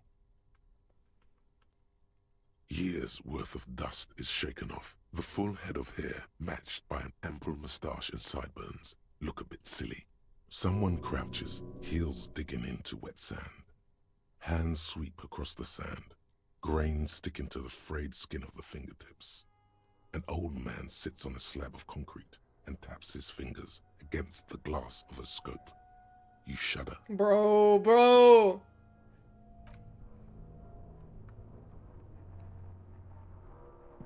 The same slit window you saw from the outside.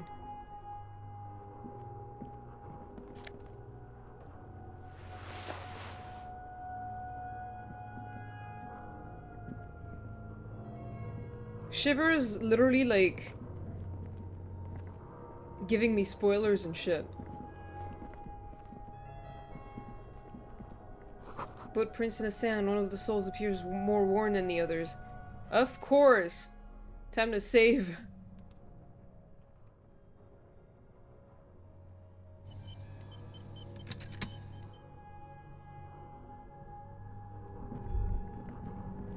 There's something in the air, unnatural buzzing. The tunnel collapsed, you'll have to find another way around. I mean, I'll follow the footsteps, yes.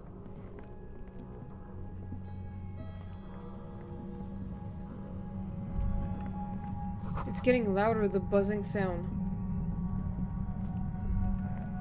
There it is again, like a swarm of hornets buzzing under your scalp. A strange tingling you can almost smell. Lieutenant, do you feel something? No. What do you mean? A pain, a strange tingling. I don't feel it, but we should still be careful. There were footprints back there, and I'm pretty sure they were fresh. Hold on, you really don't feel anything? No, but you are the sensitive one. It's not a quib. The situation is dangerous. I saw them too, footprints with the right sole worn smooth. Looks like our suspect. If she's in here, we need to plan our next step carefully. What do you mean? Once we detain a credible suspect, who knows what the Union and the Wild Pines will do? We'll set in motion events we have no control over. Oh my god, hi! Atsuko, 200k? What the hell? How do you have so many? You will upset the balance of power in Martinez. The deadlock between the company and the Union will destabilize. Keep calm. Go over the whole situation in detail. We found out Everard's plan to take the harbor. Maybe we should tell Joyce about it? I leave that to your judgment. You already know what I think about cross-pollinating information like this. It's dangerous, but... He just can't be sure. Maybe it will yield something useful. How bad do you think things could get? Well, we are not responsible for what we can't predict, are we? I don't think the entire city... Hi, Inokan! Thank you for the raid! That's crazy. Last time you raided me, I was playing mouthwashing and I was in the middle of like the birthday scene, which was really crazy. Or something like that. I forgot. It was like a really crazy moment. And now you're raiding me like in almost a very crazy moment also. But hi, I hope you're doing good. Ooh, did you have a good stream? What were you doing? And welcome everybody. Let me just try the shout out command.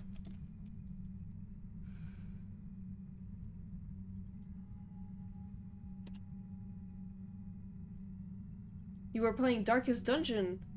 Nice, sounds fun. Yeah, you have good timing, for sure. If you can't predict it, there's nothing you could have done. Darkest Dungeon 2 had meltdowns and died. Oh no! Sounds like a good game. What do you think is waiting for us there? I think I see a cavern. Maybe more cellars? I think we've been careful enough. We still have the element of surprise. I wouldn't be so sure. You haven't exactly been sneaking. Or maybe not. Either way, once we go deeper, there will be no turning back. Alright. Everyone ready? Everyone here? Everyone ready? Let's fucking go.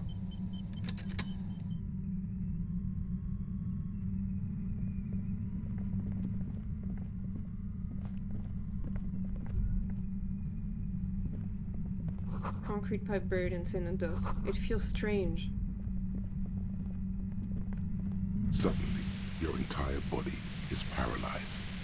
Aggressive white noise fills your skull. A strange pain, like you've never felt before. Through the static, you hear a woman's voice. It's like 1,000 radio stations are being blasted into your head all at once. But her words are the only ones you can make out. I know you're feeling pretty uncomfortable right now. Don't move too much or fight it. That'll just make it worse. Can't say it's a pleasure, officer. I was really hoping not to make your acquaintance. But here we are. Playing this with headphones? I'm not hearing anything specific, like it's just I hear static right now. The voice coming I think it's through after. the whirlwind of pain is not malicious.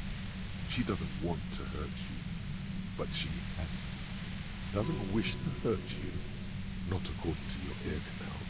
Wait, no, not even your ear canals. Oh yeah? This is going directly into your neural pathway. Cover your ears. No, buddy, that's not going to help. You can't shield yourself from this. It's an entirely new type of experience. Way worse than all the previous ones. Don't focus on the pain. Focus on doing your job. Tell her she's under arrest.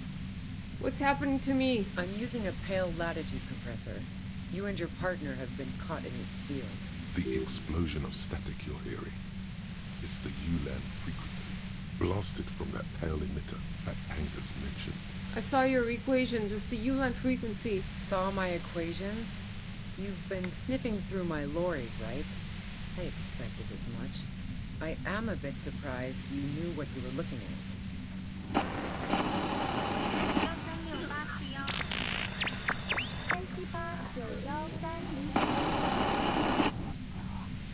Yeah. A pale latitude compressor is used to sort of make the pale more manageable.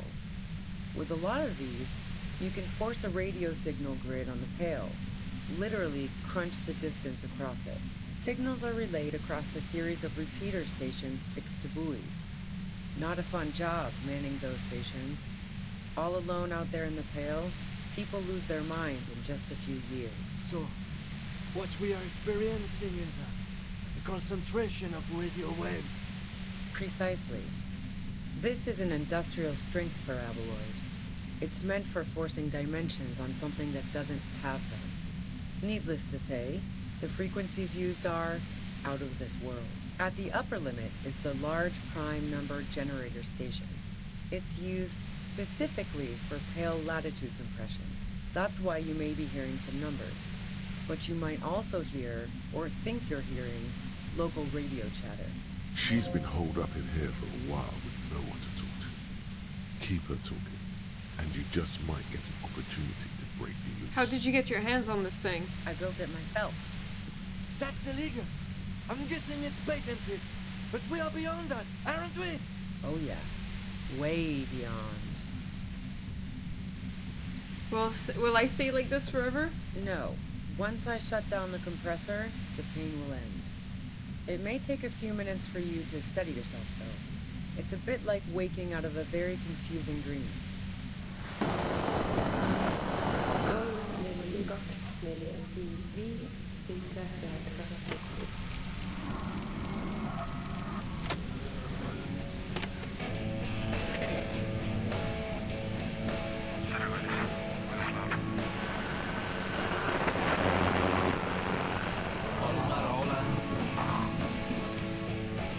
Have you experienced the compressor yourself?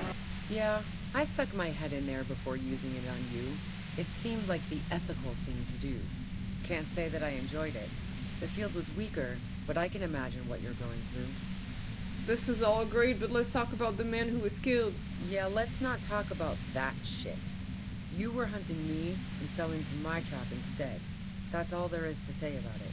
So she thinks of you as hunters, not the cops, and of herself merely as prey. Please, could you just turn it down so I can ask you something? If you've got something really important to say, you can do it through the white noise. You're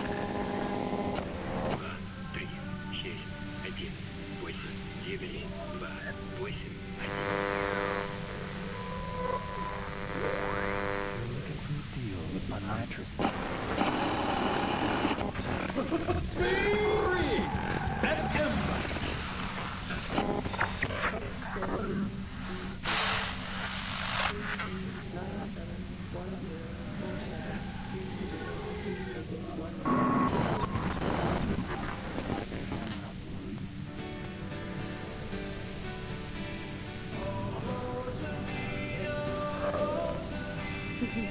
Dentist. God damn it. Fine. If you really want to talk, I can dial it down. I've also got a gun, by the way. The gun she's carrying is a two-barreled front loader, not like a murder weapon. Well, it doesn't feel much better, but you can form sentences now. Thinking doesn't seem to hurt as much. This and one of the things at the very end made me have to play without sound. Like, yes, I like the effect and it's pure art, but also I looked at Kim and Harry in that moment. Really? Oh, damn. Just keep her talking, and you'll get through this. How did you know we were coming? I heard you in the passages, and I've been preparing for quite a while. By hiding bullets under floorboards? So you found my shack, huh? I'm not surprised. Her tone is bitter. She thinks she's been betrayed. She didn't rat you out, by the way, Isabel, the washerwoman. So nice. That's one knife I didn't want to find in my back. Preparing for the worst? I was. Before I caught you in the pale latitude compressor. I'm fine now. That's her admitting the bullet was an emergency exit. Damn. I don't have headphones, I can barely stand it. I might have to mute the stream. I'm sorry. Did you shoot Lily? No, I didn't do it. I only helped stage the lynching, though I doubt that makes much of a difference to you. Who ratted me out, by the way? Was it Titus? No, he wouldn't have broken first. You're right, Claudia was the first to share her suspicion. Oh. I knew the kitten had claws, but not like this. But she couldn't have known I was on the coast. How did you find me? Your own voice Titus told me. It took some convincing. Oh, fuck. Took some convincing my ass. Those guys liked me, I know it. This is what happens to people who people like. A dull despair is creeping into her voice. How the fuck did the rest of you get by? Wait, wasn't it you who called me the human can opener? It's not personal. I opened them up. I did, didn't I? Now you've come for me. Fuck them all the same. That did make her forgive them. A little. I do it by asking questions, and I have some for you. Like what? I already told you I didn't do it. A strong moral compass. She still wants the opportunity to make a case for herself. Would you say that Lely was a likable person? I didn't like him. Hardened mercenaries aren't particularly likable types. Did you feel protective of the Union? Yeah, sure. And I didn't like Wild Pines sending in those foreign hirelings. Me and a fuck ton of other people around here. I hate to be the bearer of bad tidings, but I don't think she's perjuring herself. She didn't hate him, okay? I have other questions. I'm listening. Do you have an alibi for when Letty was shot? Man, I was with the boys the whole night. I hope they at least bothered to impress that upon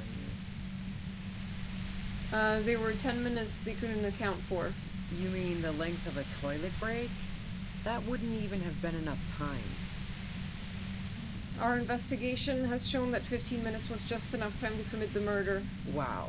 Now I'm curious. Please, explain. Play pinball much? No. Not since I was 14 and hanging out in the only diner in Dardun. Haven't been into low-risk, no-reward games since moving to the city. Why? There are some mysterious pinball machines in some pretty mysterious rooms of the wind whirling. Yeah, and probably some ghosts from the time of the suzerain. I'm not really interested in supernatural mysteries. Okay, there's a secret way from the whirling bar to the roof. Don't know it, but also, the shot couldn't have come from the roof. Or we would have all heard it downstairs. She has a point there. No one mentioned. That didn't go super well. You've got to lay something better on. You have a gun. And? Where'd you get it? The gun store. What gun store? Trigger Happy Jacks. Really? What did you think? That I'm going to squeal on my gun supplier? Sorry, I'm not that kind of gal. I see it's the front loader. Do you have another gun somewhere? Sure don't. The breech loader? No. This is such a wipeout. I can't quite tell. What kind of gun is it? A knocked way 80 front loader. 2-barreled. Not really what you were looking for, I'm guessing. That isn't it. Do you collect guns, maybe old rifles? No, they're not practical. Break too often. There's other evidence I want to ask you about. Yeah, evidence. Do you like to hang out on rooftops? Who doesn't? Oh, you probably mean Claudia's rooftop. Sure, I've hung out there. She's got this great antenna. Is that the only reason you hung out on the roof? The view's pretty bomb, too. But you might say the antenna was the main attraction there, yeah. Along with Claudia. What's so great about her antenna? It's very powerful. I used it to tune into RCM frequencies. That's how I knew to be prepared for your arrival.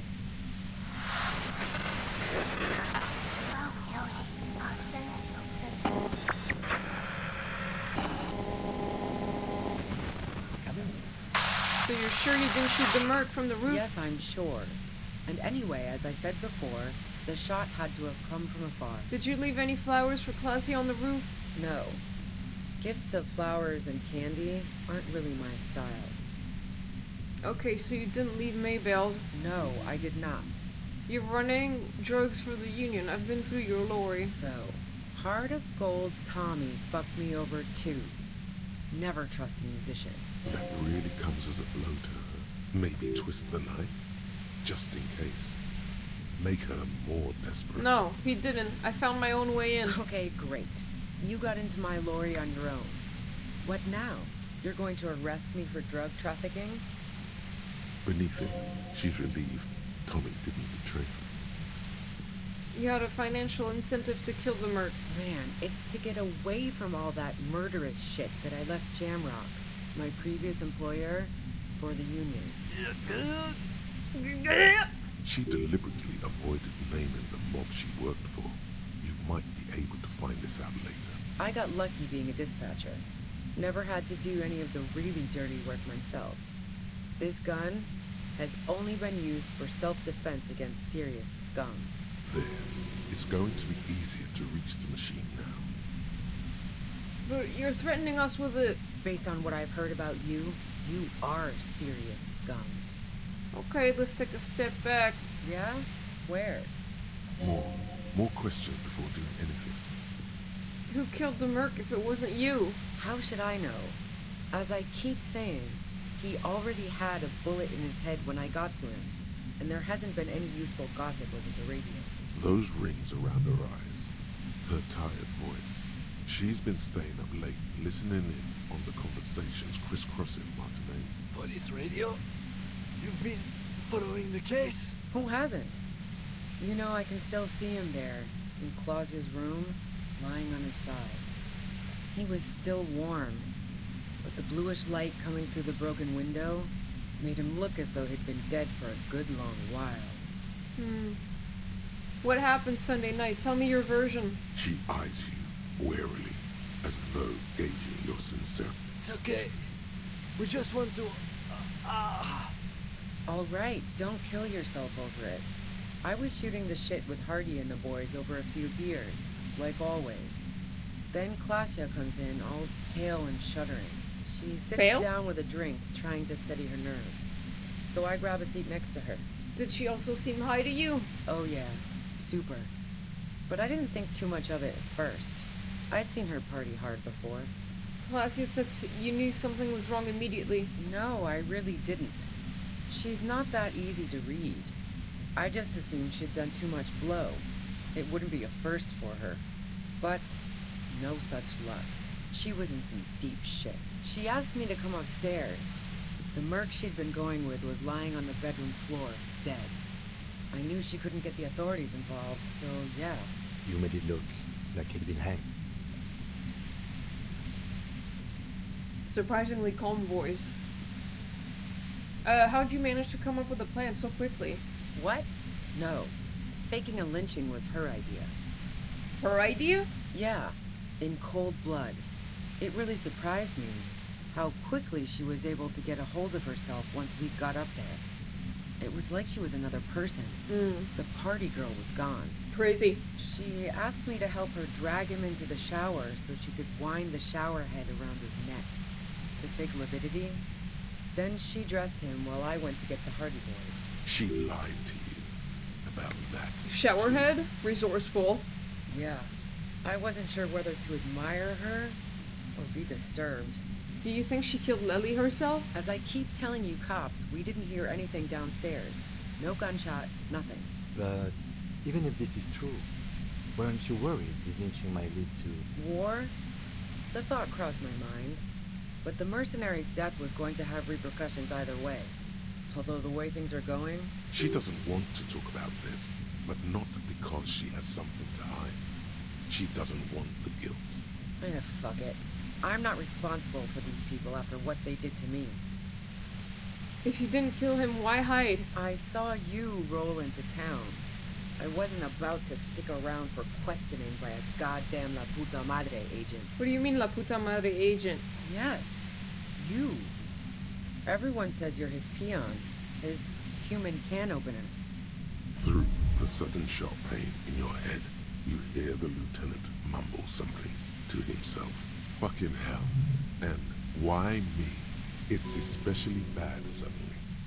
Felt like a vein exploded. Who's everyone? How do you know this? Everyone in Jamrock. The cops, the criminals. Why do you think I'm holed up in here with a goddamn death ray waiting for you? If she knows that about you, she must know your real name too. Tell me, what's my name? If you know that about me, you must know my name. Harry Dubois. One corrupt motherfucker with the disco pants and a funny tie. Agent to La Puta Madre. So she knows your name. That doesn't mean you're on the tape. Criminals make up bogeyman stories about cops all the time. All of this just means that you're effective. Criminals know you. And Hey, let's go. On a dit pas les moments. La Puta Madre. I've heard of La Puta Madre. He's dangerous, right? Is that a joke or a threat? I'm guessing both. I'm sorry. I know I'm supposed to know all about this, but I lost my memory recently. Yeah, sure. She doesn't believe you. I'm sure La Puta Madre himself will explain it all to you soon enough.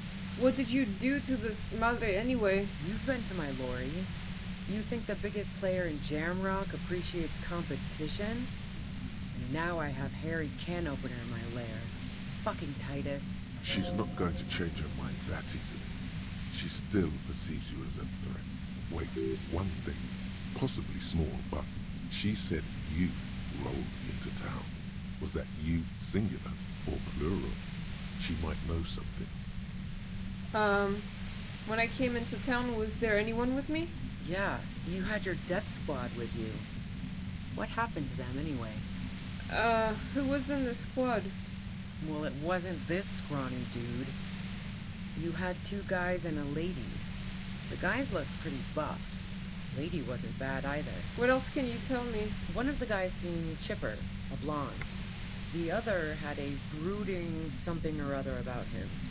And the woman was the only one in uniform. All were carrying. That sound about right? No idea who these people are.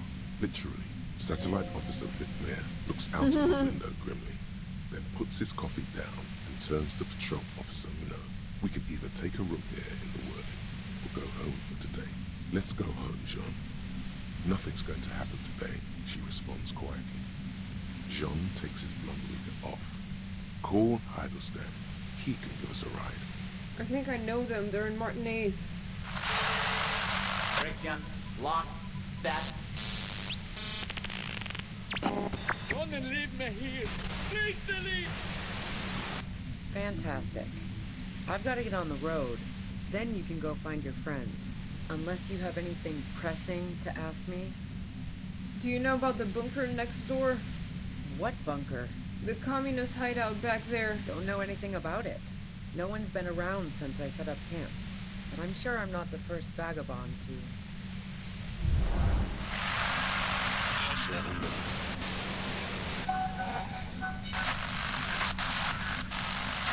Keep calm. Breathe in. After the pain recedes, it's a little clearer. Destroy the machine. What?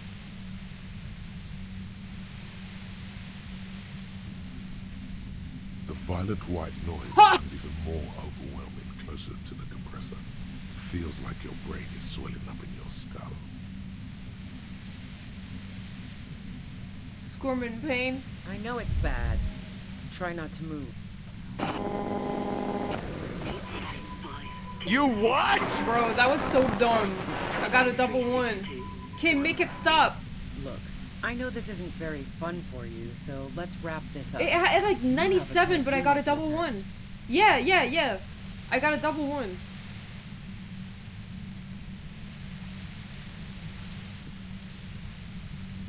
Do you know something about the tribunal the mercenaries are planning? Tribunal is an awfully fancy word for what they're going to do.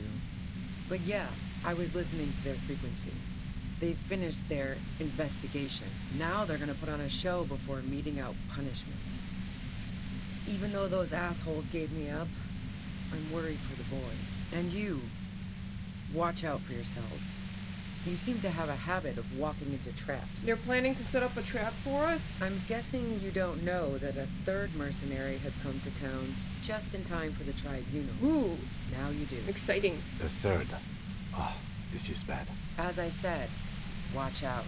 The pain is becoming unbearable now. I can't take it anymore. Just go. Glad to have been of assistance.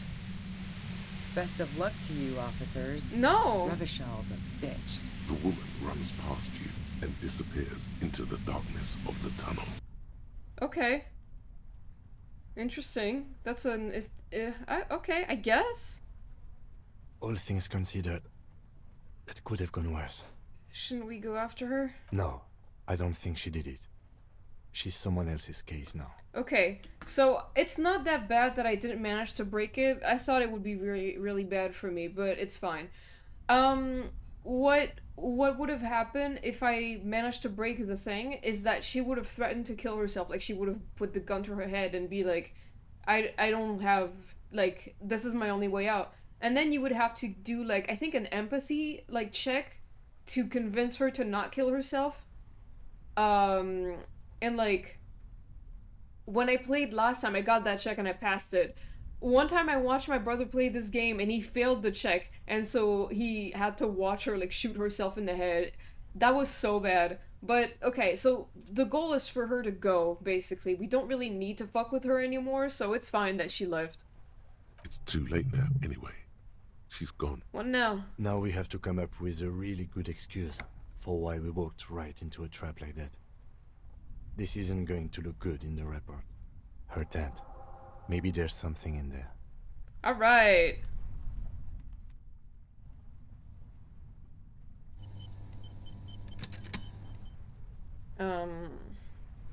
So we got her. I still got time.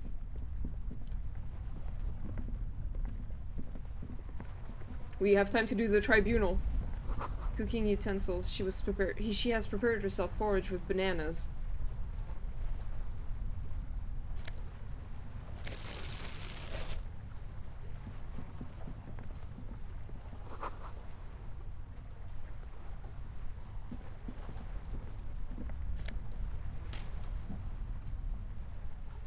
The plain red tent stands by dispassionately. It was pitched by practiced hands. She's used to camping out. The tent looks old, but well maintained.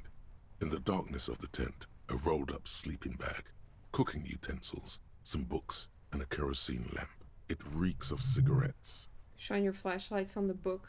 Assorted soft covers, mostly pulp horror. A motor carriage lies buried in the snow on one cover. On another, a ghost airship. You also see a collection of radio enthusiast magazines. See anything? Sift through the magazines. Rager Monthly, Journal of Material Science. More Technological Digest. One of the magazines doesn't have images on the cover. It's not a magazine. It's a leather notebook. A notebook. You pocket the worn brown leather journal. A trusted friend left behind. We should read this immediately. Like, right now. Like, right now. Right now.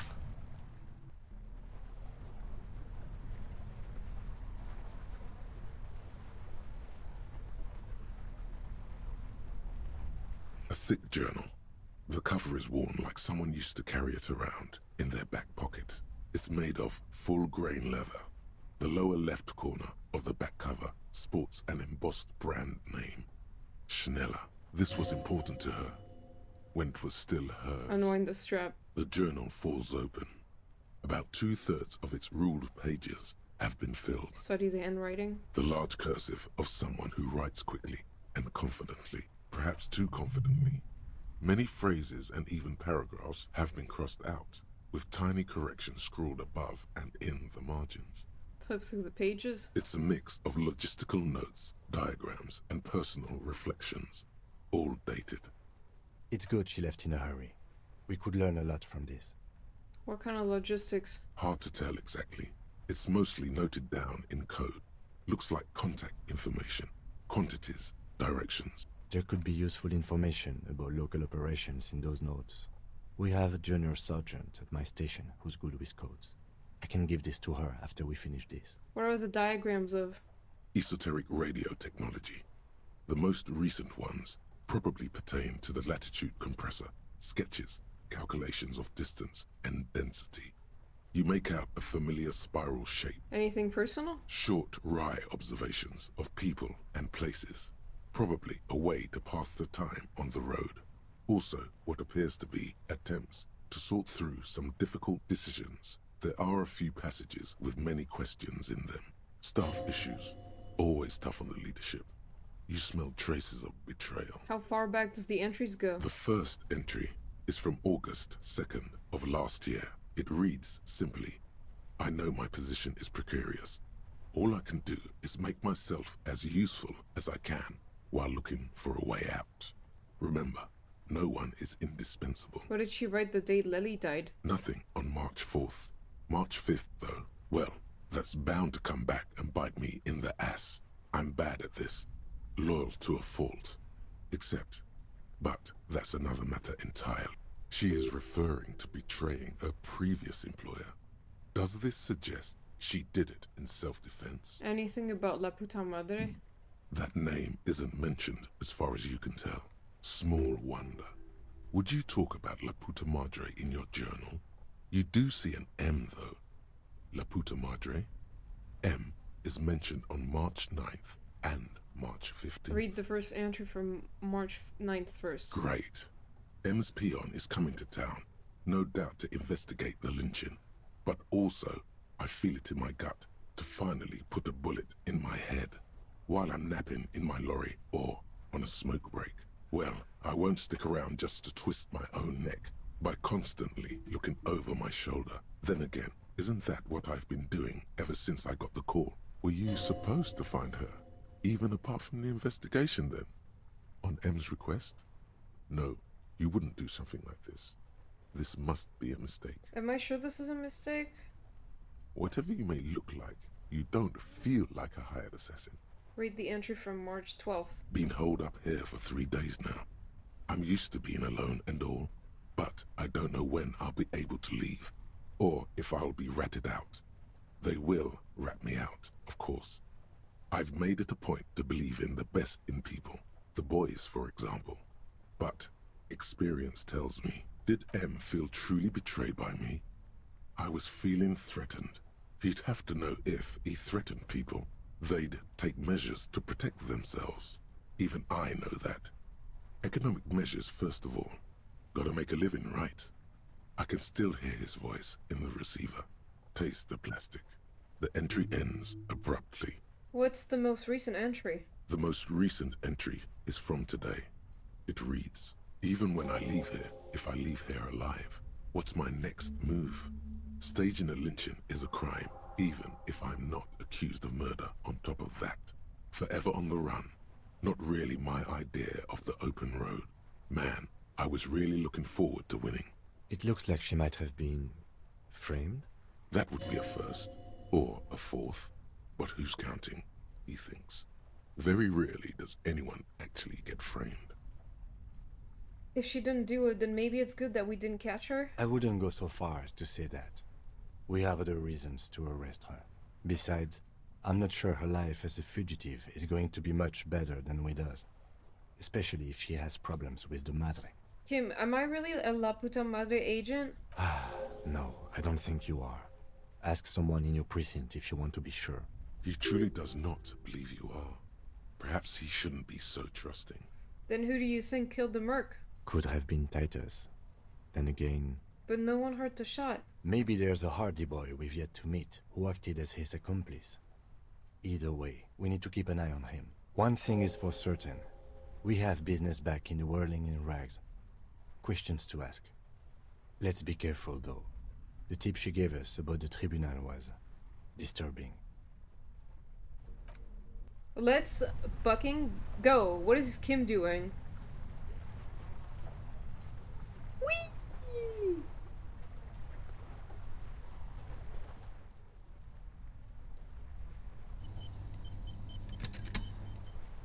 Alright.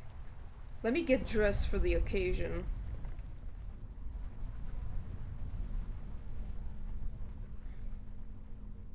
I need my horrific necktie.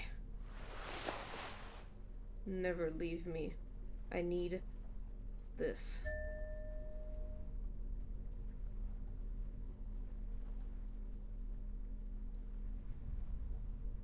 Boots. This.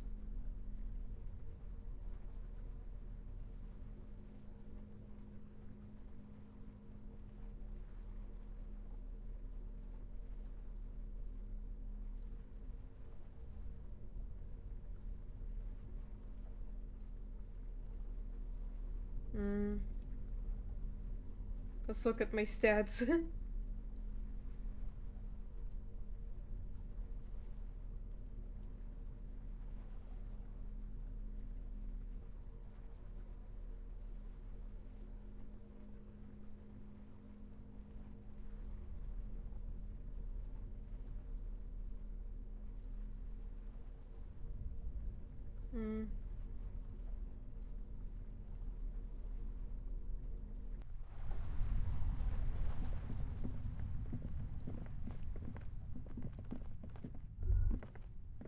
Ratan! Now is the time! Yes! Time for what? Oh, you will see. First the spirits! The blue medicinal spirits! Grab the bottle and uncork it! It is time to unleash the other world! Wait, right now Ruby's gone. I don't really think there's anything to celebrate here. Hush, hush, Ratan. Now is not the time to celebrate. Now is the time to get ready! Trust me on this! This is what it's all been building towards! It's gonna be off the hook! Off all hooks! Slowly uncork the blue medicinal spirit. The bottle opens with a silent, mysterious hiss. The fumes rising from its mouth are as crisp as the northern winds, howling somewhere, lashing the boardwalk with brine and rain. An ancient warmth crawls under your skin. No, Bratan! Take me off! What? I didn't know I could do that. Bratan! Have I ever lied to you? Just take me off! Take the necktie off. Your fingers manage to undo the oily knot, and the necktie slides off. It looks so frail sitting there in your hand, weighing almost nothing. Now what? Now, put me in the bottle! But why? Trust me! Just trust me! You and I are gonna have so much fun it should be illegal! I suspect that it might be. Just put me in the bottle, Bratan! I'm not gonna let you down! You and I are like the same person! Put the necktie in the bottle. As the necktie slides into the purifying liquid, large stains of grease rise off from it and float to the surface. There, they quickly dissolve and disappear completely, cleansed by the blue spirit fire of 98.7% pure alcohol. The fabric looks almost new again.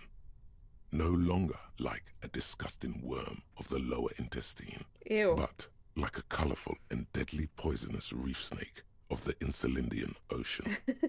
The necktie floats in the bluish liquid with almost unearthly grace. Necktie? There is silence. Cork the bottle and put it away. The lieutenant has been observing you quietly all this time. He's struggling to keep silent, but finally seems to give up. I've got to ask, what are you doing? I don't really know, but I'm eager to find out. That makes two of us. Let's not waste any more time under this boardwalk. We need to clear this all up, somehow. It's in my items.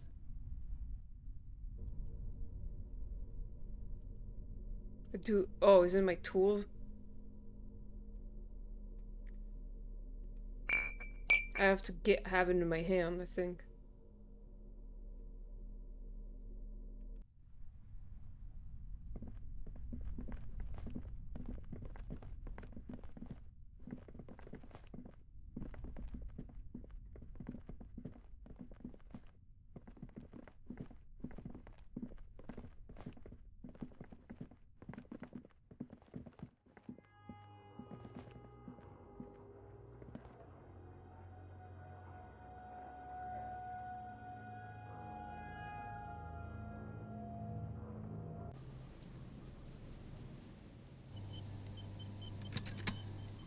Alright, I do have some time, so I think I'm gonna do the tribunal. And then I'll stop. But I feel like the tribunal's pretty long also.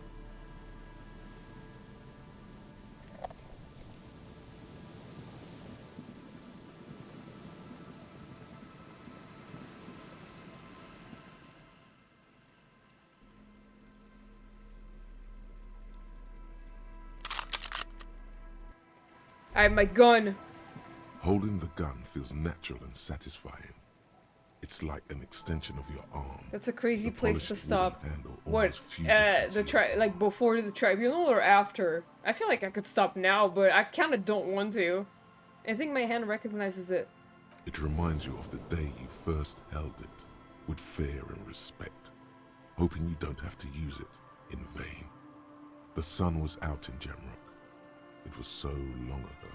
This gun, Sunrise Parabellum, will be the only thing standing between you and the all-consuming nothingness that threatens to eat the world. Sheathe it and wait, Herald. It won't be long now. Bro. Alright, we're doing this. We are doing it. Motherfuckers, we're doing it. I don't care.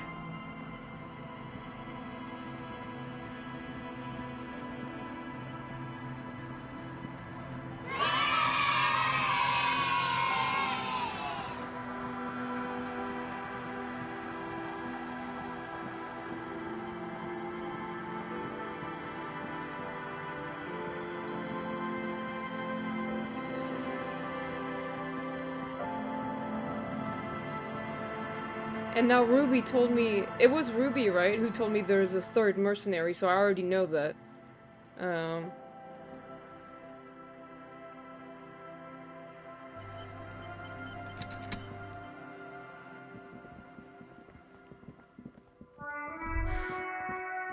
Stop.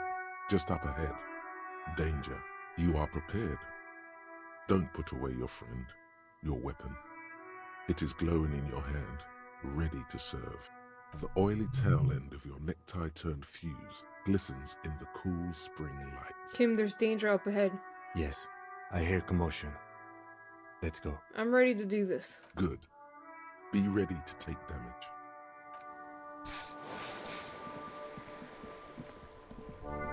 I'm all out of shits to give, loincloth. Welcome to the fucking reckoning. I'm gonna have to do my best. Put your damn gun down. People are gonna get hurt. We need to talk this through. Alright? The music is one of my favorite of the soundtrack.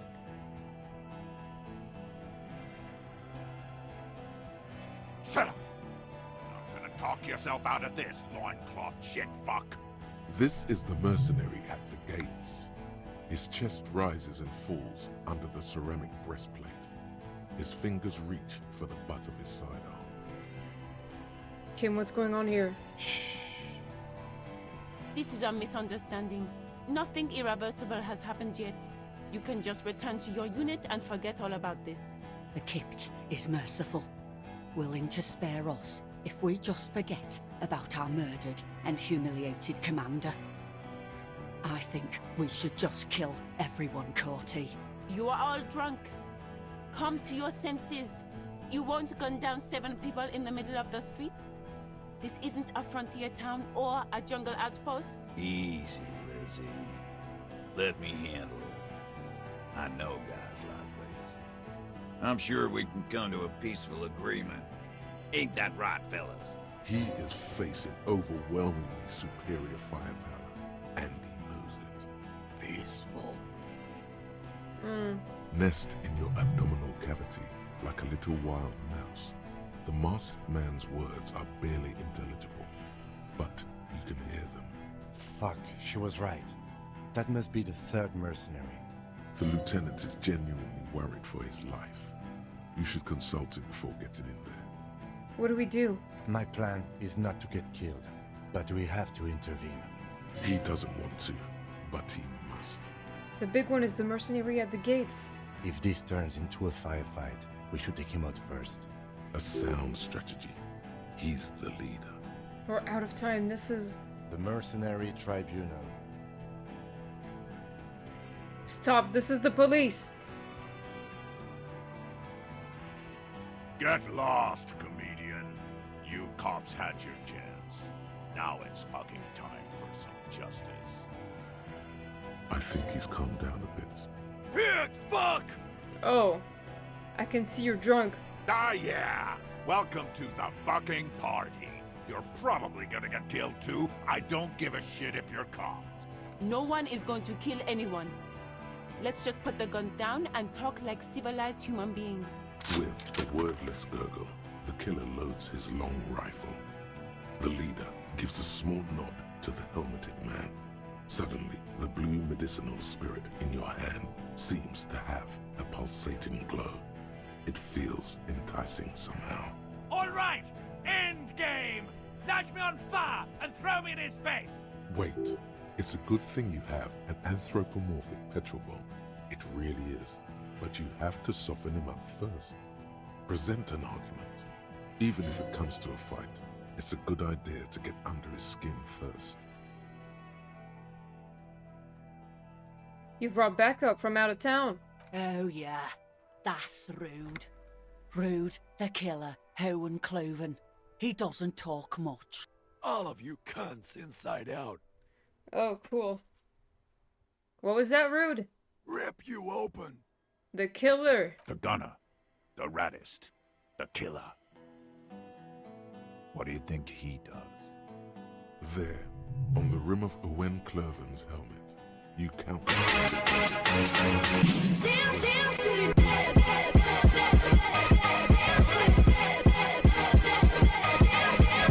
Hi, Nix. How you doing? We're about to be in the middle of a gunfight. Count the figures. About 50 little stick figures, all of them black. plus 2 little white ones in the end. He kills black people. That's right. Plenty of Ew. chicks here in Revachol, too. T, let's fucking do it. Easy. Easy now. Sleepy. Hey. Listen, they didn't do it. Yeah? Who did It was someone else, someone who's not here now. How fucking convenient. Actually, they are here. Oh, I've changed my mind. Oh, a lot of people could have gotten to that roof, like Guard, the cafeteria manager. What the fuck? What are you doing? I'm sorry, Guard. You think I'm fucking stupid, cop? What if I just shot one of your pals here, right now? He's gonna hate me for this. Go ahead. Tell me it was the fucking cafeteria manager one more time. Listen, please. This cop and this drumhead court marshal won't decide who. Think, why doesn't he believe me?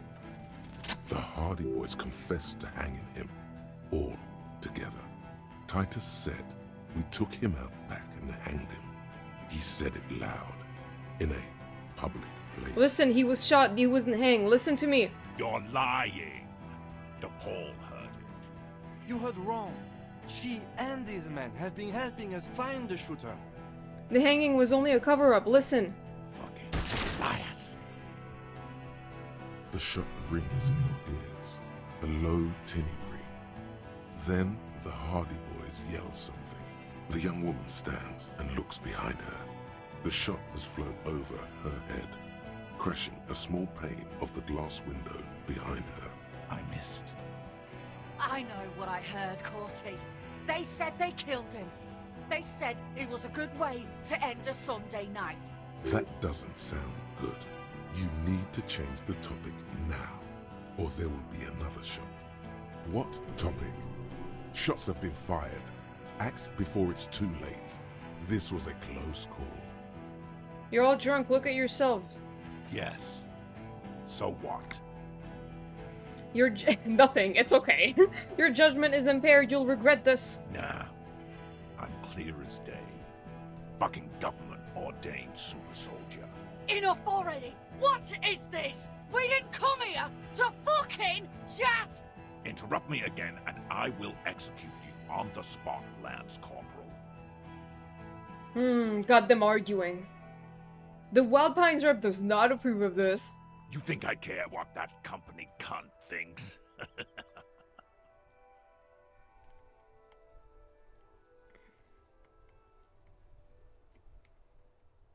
Wild Pines is not going to forgive you massacring a bunch of innocent people? The man stares at you with bloodshot eyes, a bull ready to charge. He's not listening, but looking for an opening. Fucking waste this fuck! Where's Clausia? She can explain this. Who the fuck is that? Glacia, the woman upstairs. Where is she? She left! Guard, what the hell are you doing here? What am I doing? My fucking establishment is under fire! You know how much windows cost? What do you mean she left? She left! Her room's cleaned out! Right before these assholes showed up! We should have arrested her. I don't think we should have. I don't know about You that. can feel how upset he is with himself. Just for a second.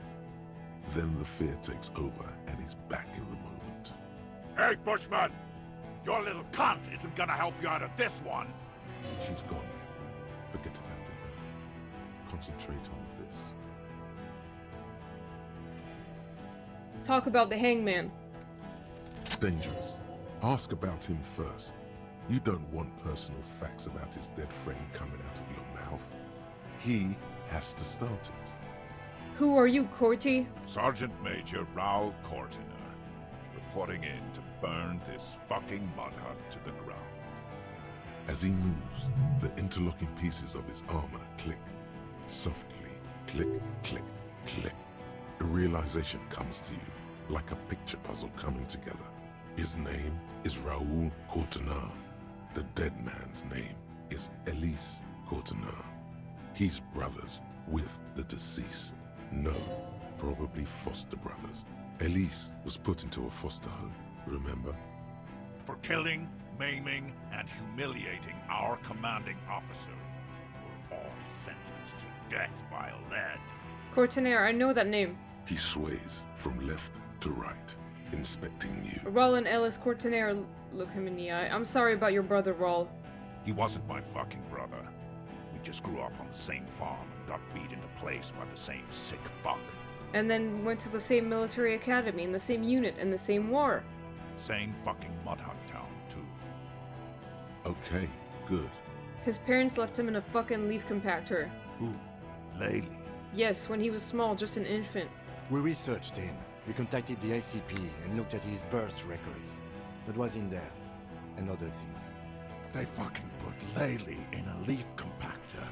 And now these cunts finished the job. There's real anguish in his voice. A drunken sadness suddenly engulfs him. Memories. It's a mindfuck, Corty. He wasn't put in a leaf compactor. They're making it up to fuck with us. Major, permission to.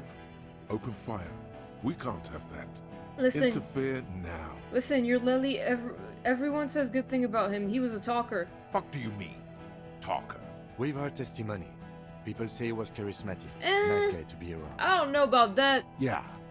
He liked to chat up the natives. Share leaflets. Squeeze a bit of kid tass here and there. Great fucking idea that turned out to be. If Laylee was here, he would spare the lot of you. Maybe shoot one for show. But me, I'm not a big fan of public affairs, clay monkey. I'll gun every one of you down for what you did. Ready to open fire, Major. At your command. This one isn't used to being suited this long. She's uncomfortable. We'll open fire just to hurry things along. He had blue eyes, didn't he, your brother? Baby blue, yeah. Like someone fucked up and put a baby's eyes on a grown man. It was creepy, but bitches like that shit, I guess. Or, I don't know what bitches like. I just know how to mow down cloths. Your brother did not deserve to go out like that. I promise I will find his killer. Find his killer. Cop. His killer stands right there. Shitting his pants. And you're standing in the way, protecting them. I know what this tactic is, Silo Sam. You're gonna die for them. Right here. Big talk, but that leaf compactor won't leave his mind anytime soon. It's a small thing, but it got him off center. Think of an argument. International something. International law. This tribunal is against the law, the international law. Look around, you livestock. We're about to butcher the lot of you. Where is your international law? There will be ramifications. The But Rammies. there don't need to be. Let's go inside and discuss what our investigation has uncovered. We have important... We're not fucking coming anywhere, Sailite. Bro. Say something. Get off this trail. Thank God it's only ineffectual thus far. Oh my god! Really now?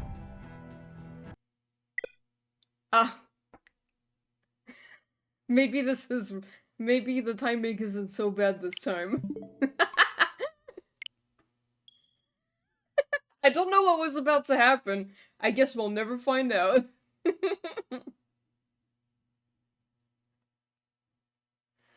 Oh my god, that's so dumb.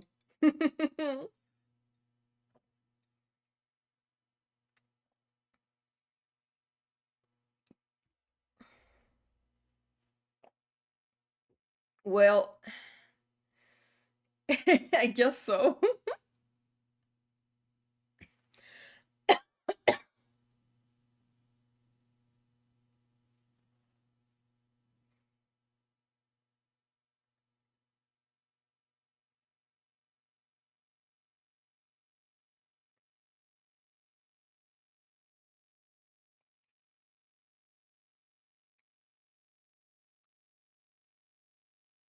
Well,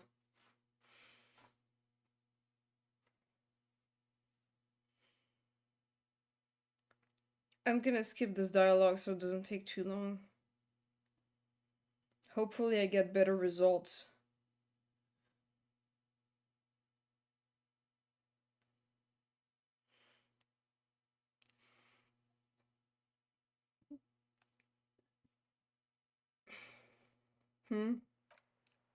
Wheel.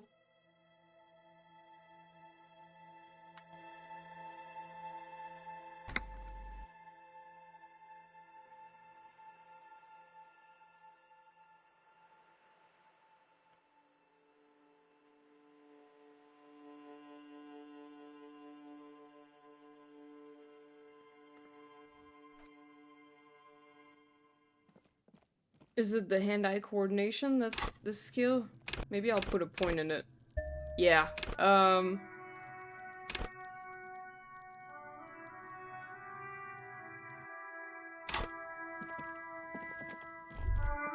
Stop. You are the oil. Yes. Good.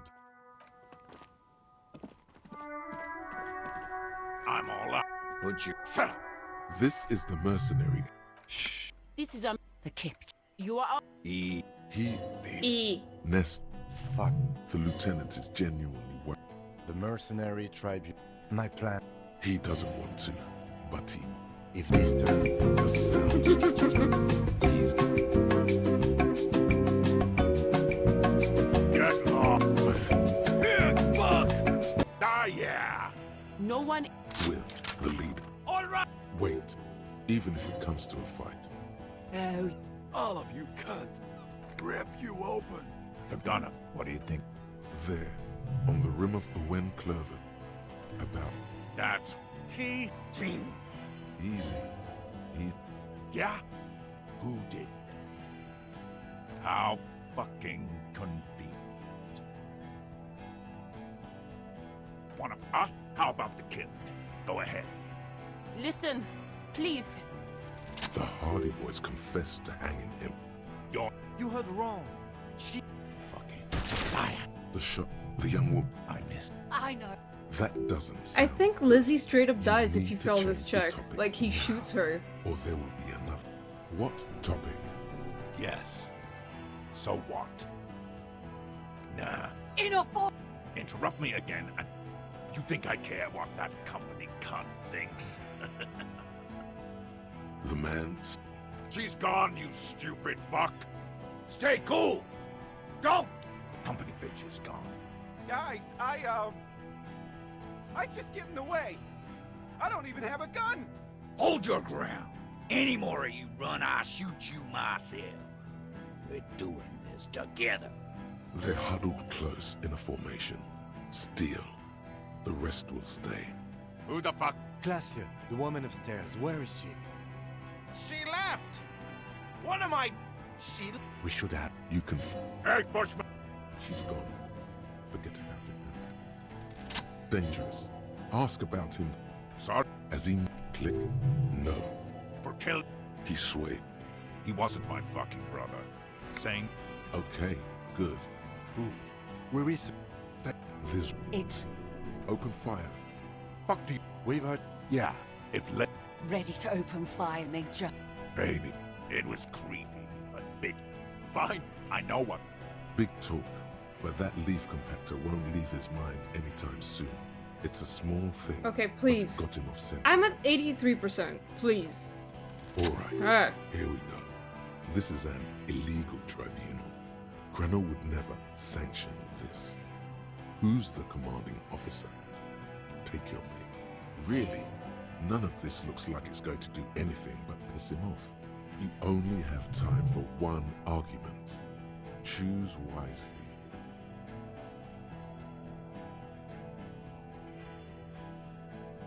Are you officially in charge of this unit after the death of your colonel? Me? I fucking told you. I'm a Crenel Major with 15 years of live combat experience. When my colonel gets hanged by clay monkeys, I lead the platoon on a retaliation strike. So you are the highest ranking of the three of you? Nah, I just have the biggest gun. Technically, the other man has the biggest gun. But we're beyond that now. Hold on, what's the highest ranking Crenel? King Reaper. As the leader of this group, reconsider your actions. This does not need to end in bloodshed. You're right. But you see, I want it to end in bloodshed. Okay, it's not much. But he's thinking about something else. And his hand is off the gun. This did something. Now fire. Fuck them up. Do it. The muscles on your back tense up. Yes! Let's go! Blow him the fuck up! Yeah! With a crash of shattering glass and a terrible roar, the fire draws in oxygen. The bomb hits the mercenary in the chest, swallowing him in flames as he staggers backward. In the fiery inferno, you see your tie, coiling around the man's neck. It is no longer horrific, but beautiful and pure. I only ever wanted you to have fun, Harry. Wait, I didn't even know your name! My name, should you know it, is Jupson AS Men's Fashion Model, Colorful Tie, catalog number J327. I know so little about you. How did we meet? One day a sad man walked into a clothing store. He looked really darn like he hadn't had fun in years. He needed someone to show him how to rock and roll again. Jupson AS catalog number J327 shone on the tie rack, trying to get his attention. The sad man picked it up and put it on. He looked at himself in the mirror, didn't smile. This is gonna be fun. And from that moment on, we rode together. The rest of your clothes were still normal back then, but we took care of that soon enough. Did we have any fun? Truthfully, not a lot. I did everything a multi-pattern necktie can do to help a man. I mean, I tried to get you to do all the fun things.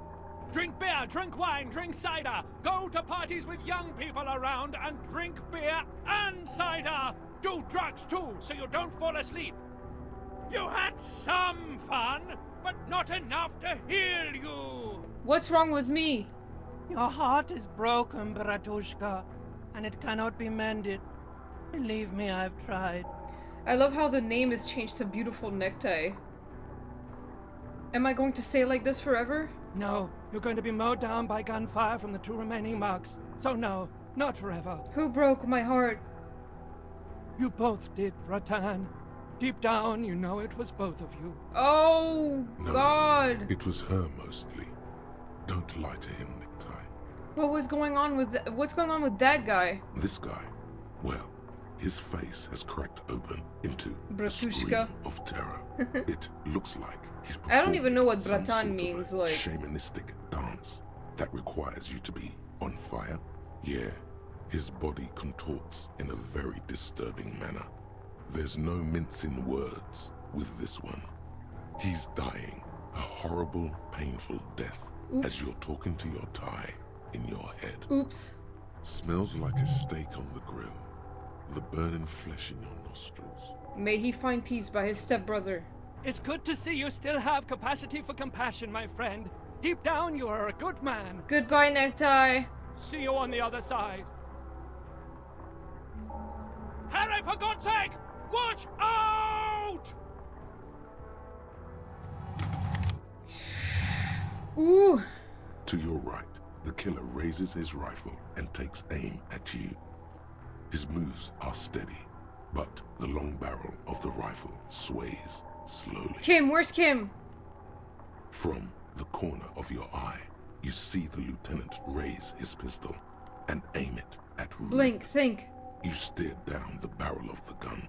You see Rude's mask behind it, his eyes in the slit of the helmet, like a camera lens, focusing on you. 0.4 seconds remain. There are 6 little black dots in the tip of the barrel, like a honeycomb. This is a knock cannon. It shoots 6 rounds in one pull of the trigger. Is there anything we could use to protect this frail body? That gun will tear us to pieces. A full suit of armor can't be too agile. You can shift direction faster than he can. Dodge the shot. A low shot rings. You feel a tapping, like rain on your chest plate. Heavy drops of rain. Then the sound of dice rolling as the cuirass distributes the shot evenly from plate to plate. You got hit.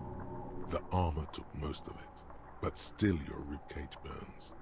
Feels like blood is slowly seeping into your lung. God, please. 2 shots ring at once. One from the lieutenant's pistol, and the other from DePaul's. It's aimed at the lieutenant, but it misses.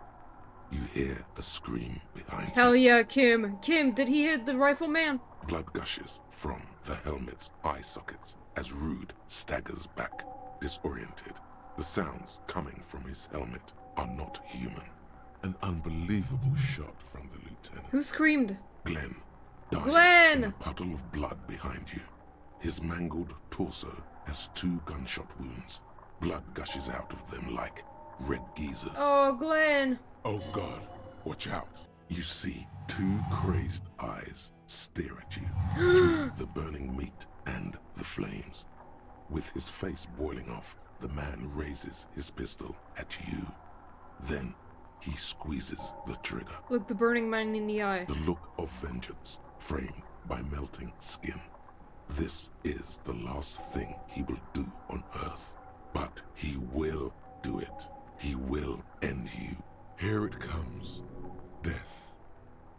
Evade the shot. I can't do it.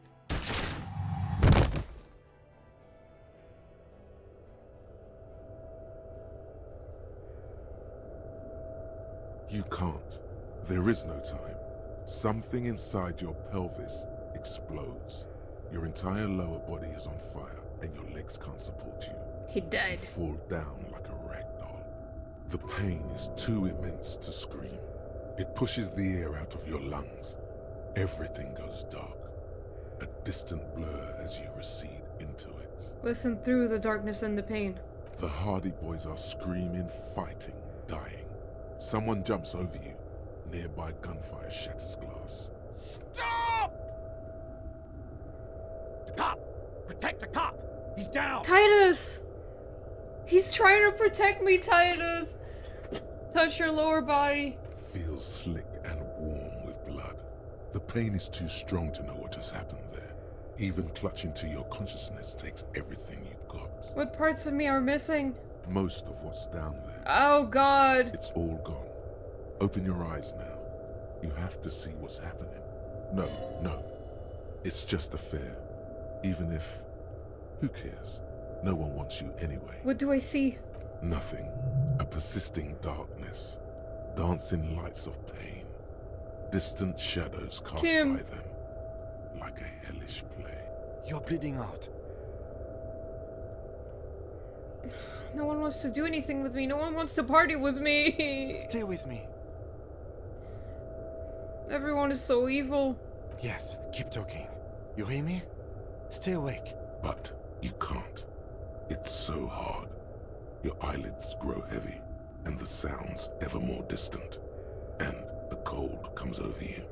The lieutenant, too, is somewhere far away. Almost gone. When suddenly, you sense something behind him. A slender white shadow towering. Someone stands there, raising her pistol at him. The lieutenant does not see it. He's pushing down on your wound with both hands. The lieutenant trusts you, and Kim truly trusts you. No! No, you say, and hand out your firearm to him. Your hand trembles, and your eyes are full of fear. That's all it takes. There is no room for hesitation. The lieutenant moves like a spring unloaded. He grabs the gun from your bloody hand and fires behind him. I love Kim. He truly trusts me. You hear a faint scream, a woman's.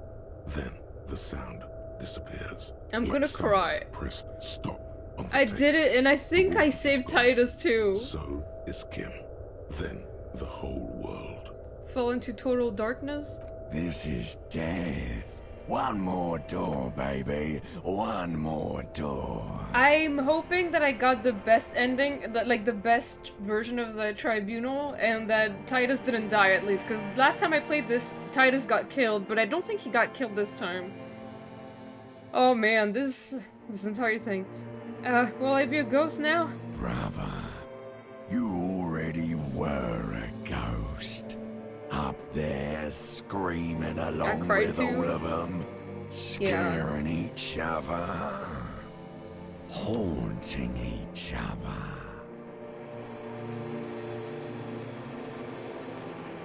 It's the living who are ghosts.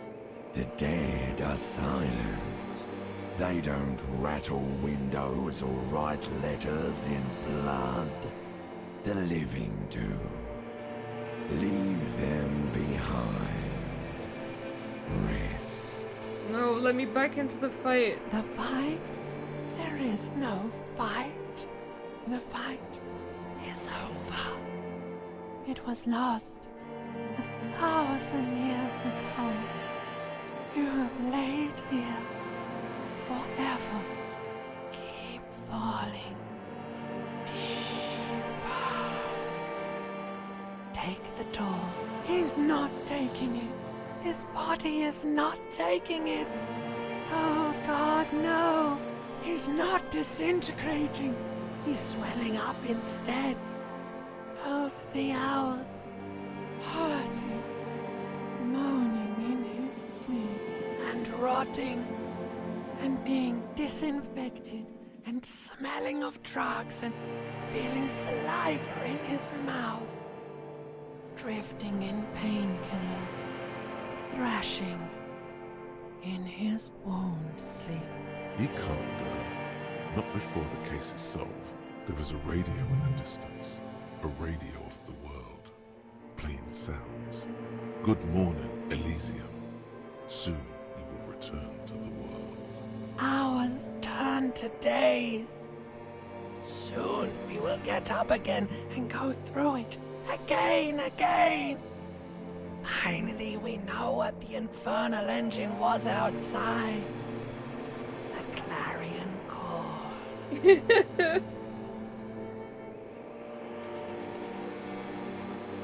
Yeah.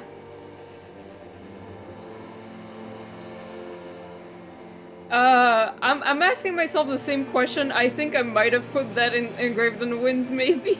I think I did. I don't remember. I think I did, though. It was him. He is the infernal engine. He never stops. He only gets worse.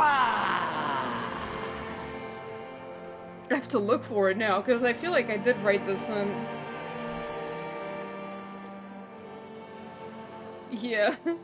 I wrote it so long ago at this You point. see the lieutenant's familiar Oh. shape in the orange jacket. Kim! It turns double, then triple, from the pain. Kim! Sunrise, Parabellum.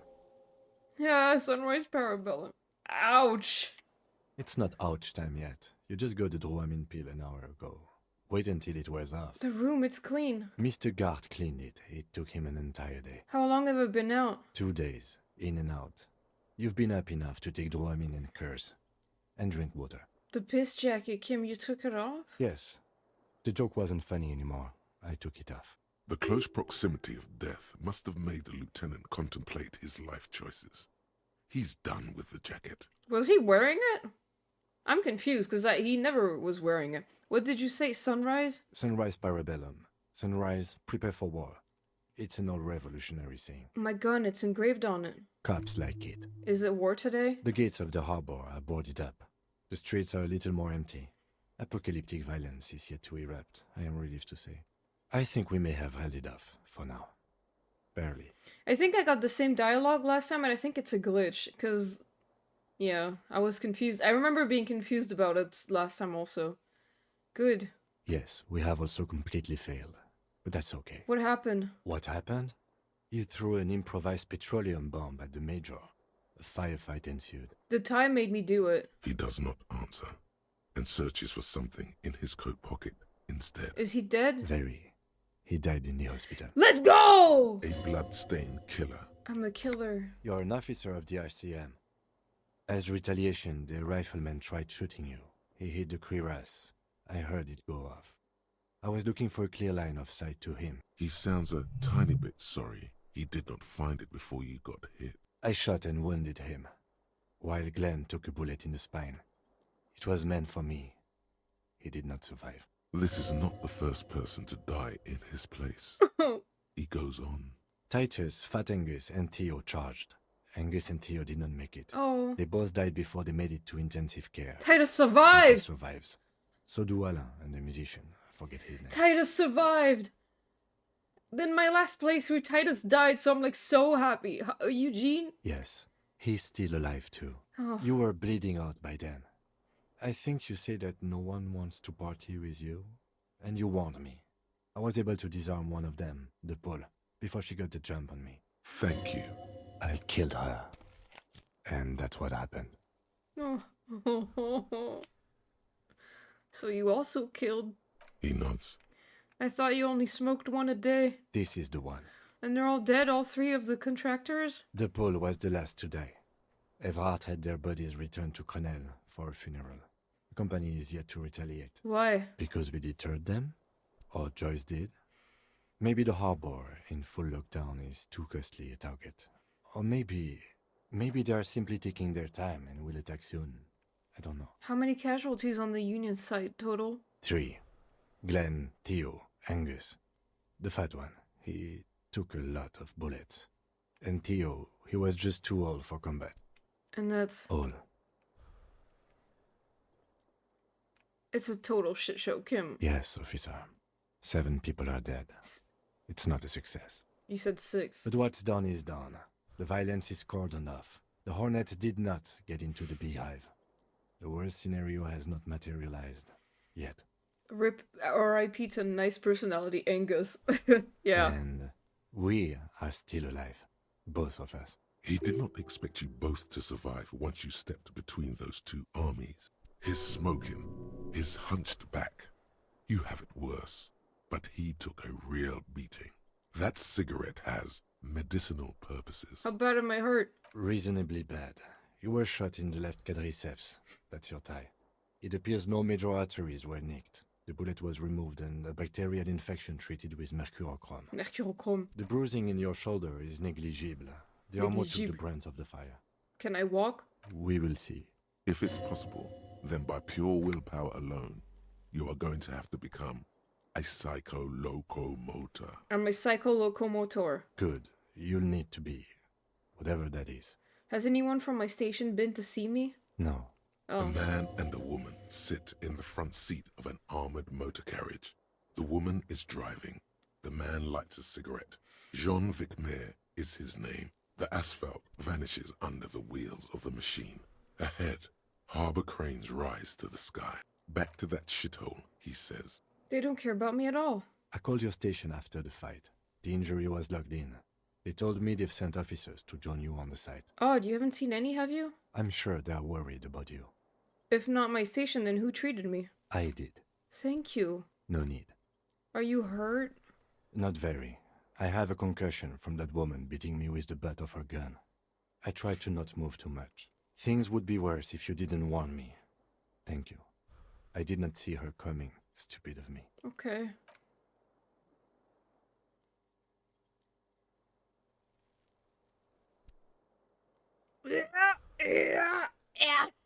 Easy now. Your balance is way off. You feel like you're about to fall over on that thing. How are you? Yeah, my disco days are done. Your disco days should have been done quite a while back, Lieutenant Leafrater. What happens now, Kim? I honestly don't know. You don't know? I don't know either. We can't talk to Everhart. The harbor is in lockdown. Everyone in there is outside our grasp now. And Joyce has left too. Joyce is gone? Yes, she left yesterday morning. To meet the board of Wild Pines, or that is what I've heard. There's a pin somewhere in the machine that keeps Connell from sending in a death squad. Maybe it's her. Maybe she kept her hand. Either way, Ruby's gone. And Classio too. We really should have arrested her, you know? Maybe I'll look on YouTube to see what happens if you do arrest her, because I haven't done it in either of my playthroughs, because I feel sympathetic towards her, like, I don't know. You checked? She's really... Guard confirmed she left 20 minutes prior to the tribunal showing up. Who did it then, Kim? Who killed the hanged man? I don't know. I think the theory you presented, it's someone else, outside our circle of suspects, was right. It better be. Everyone within the circle is either dead or gone. Honestly, I think our investigation has not produced a single credible suspect. The fucking Maybells came the flowers. What? This one, remember? Every piece of garbage in the city is not connected to the case. You don't have to keep everything. He's wrong. No, Kim, every piece of garbage in the city is connected to the case. Okay. This is because I'm a La Puta Madre spion, isn't it? Don't be narcissistic. Half the cops in Revachol West are his peonies. Even if you are, it is not a decisive factor in this case. I can say what happens to her if you if you don't care about spoilers. I mean, I assume she dies if you arrest her. Like, I assume she gets killed. Probably. That does make some sense. You arrested her? Oh, okay. Yeah. What about the hole in the wall? Someone was checking her out. I don't know. That's been there for years. The goddamn footprints. Yes. God cursed the footprints. Not solving the case for us. Au diable. Au diable. There are all these old bunkers and weapon cache, Revolutionary era. We could find thousands more if we wanted. All of Revachol is full of them. But they seemed so mysterious. I can't believe they're fucking useless. No need to be melodramatic. You know what I think about solving crimes? He arches his brow. The ceiling fan patiently spins overhead. Solving crimes is hard. It really is very hard. That concussion must be making him dizzy. You're not ready to give up, are you? No. Are you ready to limp? I'm ready. Good. Where do you want to limp to? A gust of wind blows in from the bay. The duraluminum box around you vibrates imperceptibly. A familiar cold, a red thread on the roof upstairs. Taut, plucked like a string by the gust. We should check Classia's room upstairs. Why not? Another look at the window, perhaps? The one he was shot through. I don't know. I can't think of anything better. I was so scared that the game was gonna crash on me before I got the opportunity to save. Oh my god.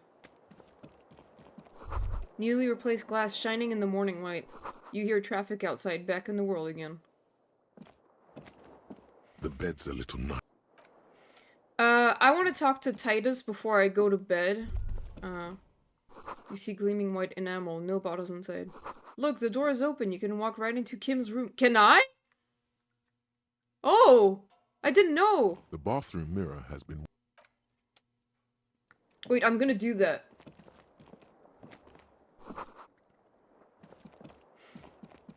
Kim, I'm gonna go into your room. Can we go into your room? Oh, let's go! This is Kim's room. I didn't even know you could go in there. Mercurochrome.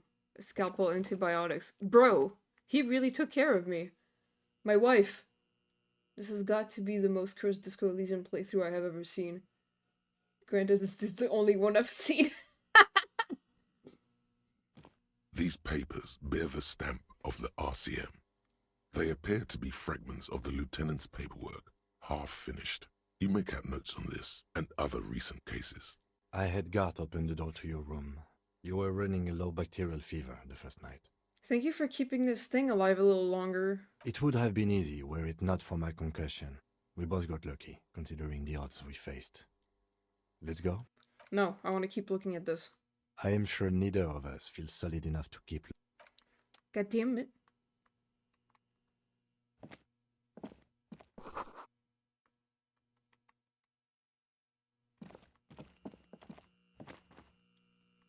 I can't leave through this door, Kim. Don't you have your fucking keys?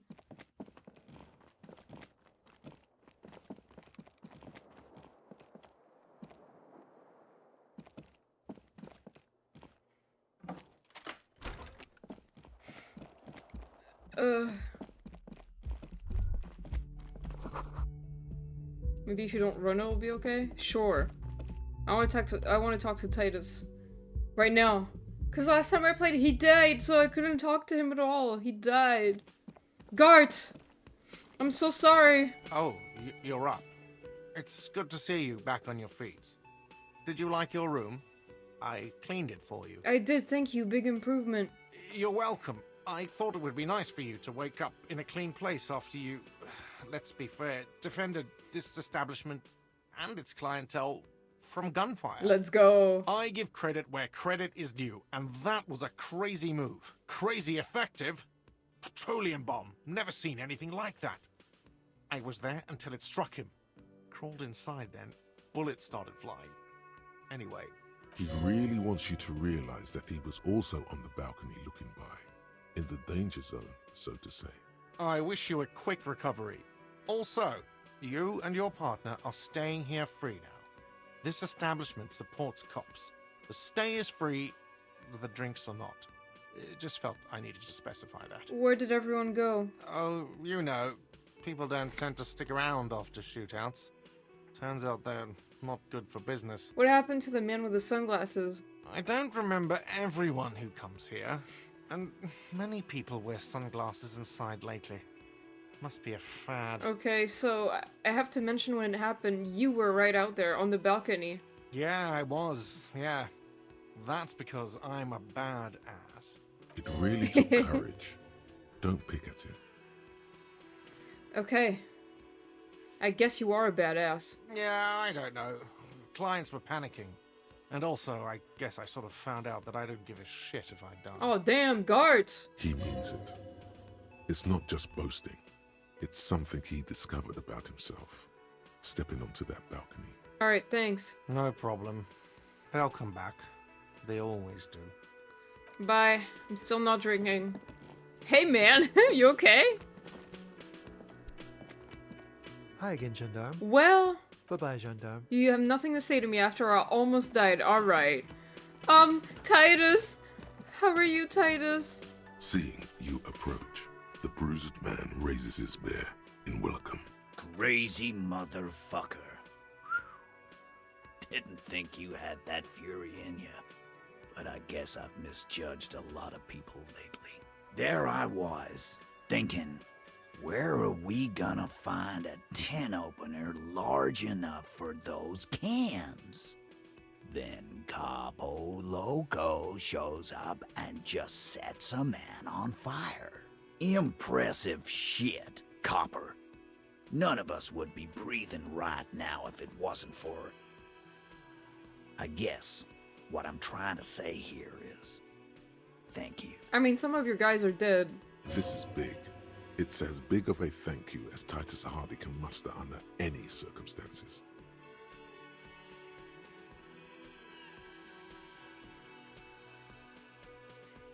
Shake his hand and looks and nod in silence. Now, how can I help you?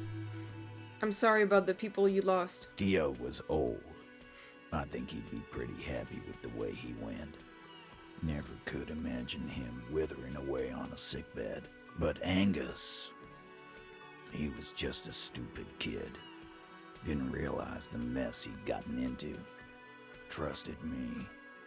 Still, the balls on that kid. Went down fighting for someone else's shit like a fat, angry bear. Here it comes. The last one is the worst one. He only deals with it by drinking copious amounts of 8% beer. And Glenn was my friend. Best I've ever had.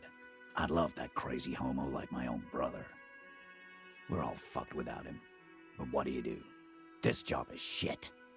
What about that shanky fella? Dennis, you saw him run. He's a mean little shit and I never trusted him. He'd better run real fast now. Real fast. They were good people. I'm sorry it went like that. Well, yeah. Memento mori. Right? What does that mean? It means you might die tomorrow. So live every day like it's your last. Ain't that right, fellas? Absolutely. Today, I'm going to get drunk, eat good food, and bed a good-looking girl. 'Cause tomorrow, a motor carriage might run me over. Or you might die of a heart failure. Or syphilis. Syphilis. Hey. Fuck you for ruining a beautiful idea. What's going to happen to the Hardy Boys now? First, we're gonna find Dennis. Bro. I'm going to find Dennis. I'm going to find him, and then I'm going to kill him. The tone of the statement is so matter-of-fact. It's as though he were talking about picking up a morning newspaper on his daily walk around the block. That's not going to bring back. Mm-hmm. We're hunting that rat down. Let it be known what happens to cowards. And then, I guess I'll take a closer look at our union members. There's bound to be some ambitious fellows there who'd love nothing more than advancing social democracy by busting some heads. You know, Meg was right. This was a wild part to end stream on. Yeah, true. Might even ask Tibbs if he's tired of replacing windows, and maybe wants to have some fun with his brother. Anyway, don't you worry. As long as Titus Hardy's standing, there will be Hardy boys. He's right. The numbers are replaceable.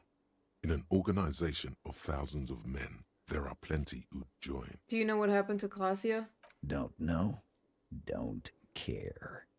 I'll be glad if I never see that fucking woman again. Even after all that hell, he's still bitter about her? Titus, after all we've been through, level with me. You really liked her, didn't you? Nope. Oh. He did. Yeah, same here, man. He shrugs and tries to look uninterested. Any idea what I should do now? Judging by the sight of you, I'd suggest crawling into bed with a bottle of whiskey in one hand and a big tit in the other. Man. Yeah. Go pay Monica a visit in Janrock. She's got a knack for making men forget about their worries. Biggest pair of milkers in Oh, come on, man. Not the milkers. Hell, you both look like you could use some feminine company right now. I don't know about Kim, though. Thank you for your advice, Eugene, and you too, Alain. I do always appreciate a good use of the expression milkers. He's so funny. Kim is very homosexual. He's gay. You're welcome, Mistylotl. You're all right in my book. So long, fellas. Be good so I don't have to come back here again. Take care, coppers. You too look after yourselves now. Death passed on you today, but men don't get that lucky twice. Copo Loco. Copo Loco. And, normal cop, I guess. Good luck in Shamrock. Scars made the best tattoos, they say. Thanks for getting involved, guys. Not a lot of cops would step into that line of fire, but you did. And if you ever feel like the uniform is holding you back, I've got a few vacancies. You'd make one hardy boy, copper. And Titus Hardy himself would make a good officer. That man was born to lead. The Arseman could really use a man like you, Titus. Think about it. I will, capo. That's a promise. Now scoot, because the Hardy boys got some mourning and drinking to do. Take it easy on the drink. The danger has not passed. This town needs you on your feet. Good point, Mistylotl. We'll keep the vol under 12% tonight.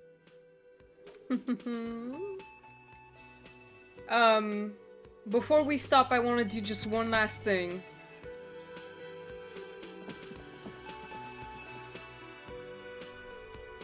One last quick thing.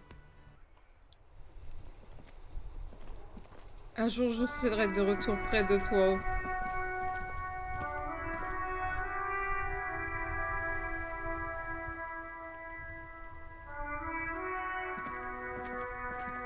The graffito has been painted over the traces of the fight that took place here.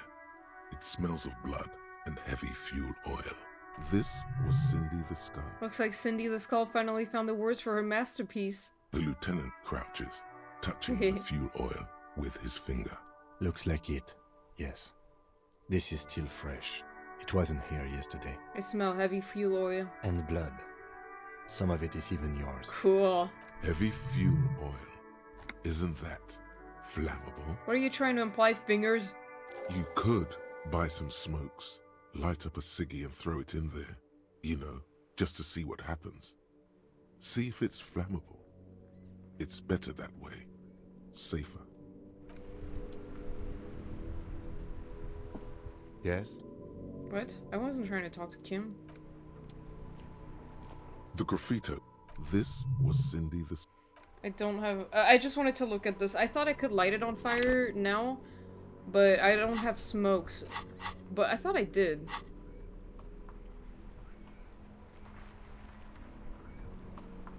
I guess I have to buy smokes. I'll do that next time. But, man, crazy stream. So we're like halfway through the ending, I guess, kind of.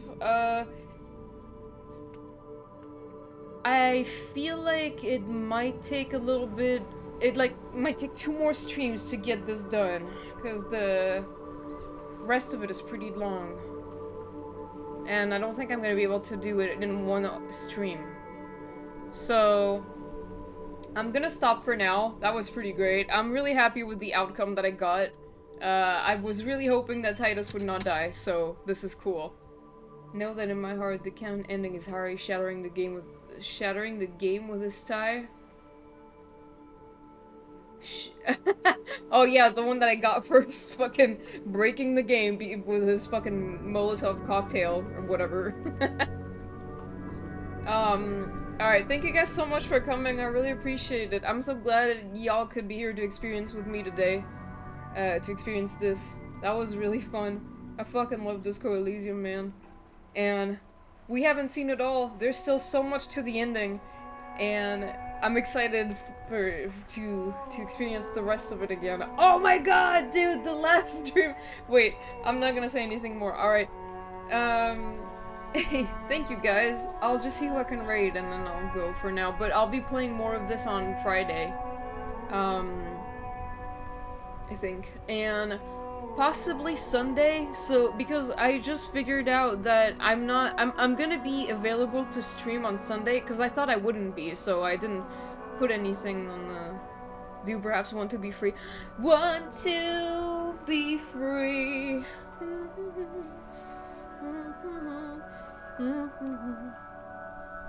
I can't wait. Anyway, I might play Friday and also Sunday, because Sunday I thought I wouldn't be able to be here, but I will, so I might just play on Sunday to finish Disco Elysium, so I can finish it this week. And then, because next week I'm taking the week off stream, basically, so... Alright, who's streaming right now?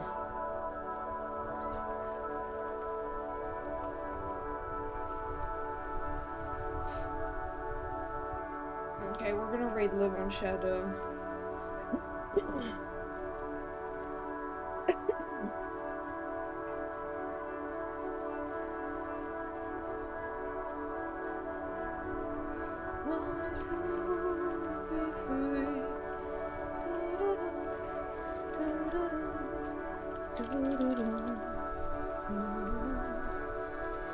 It will last forever. Alright, so the raid's gonna start in a few seconds. Thank you guys again, and I'll see you guys on Wednesday for some Genshin Impact. Bye! Love y'all! We're gonna get there. There's probably something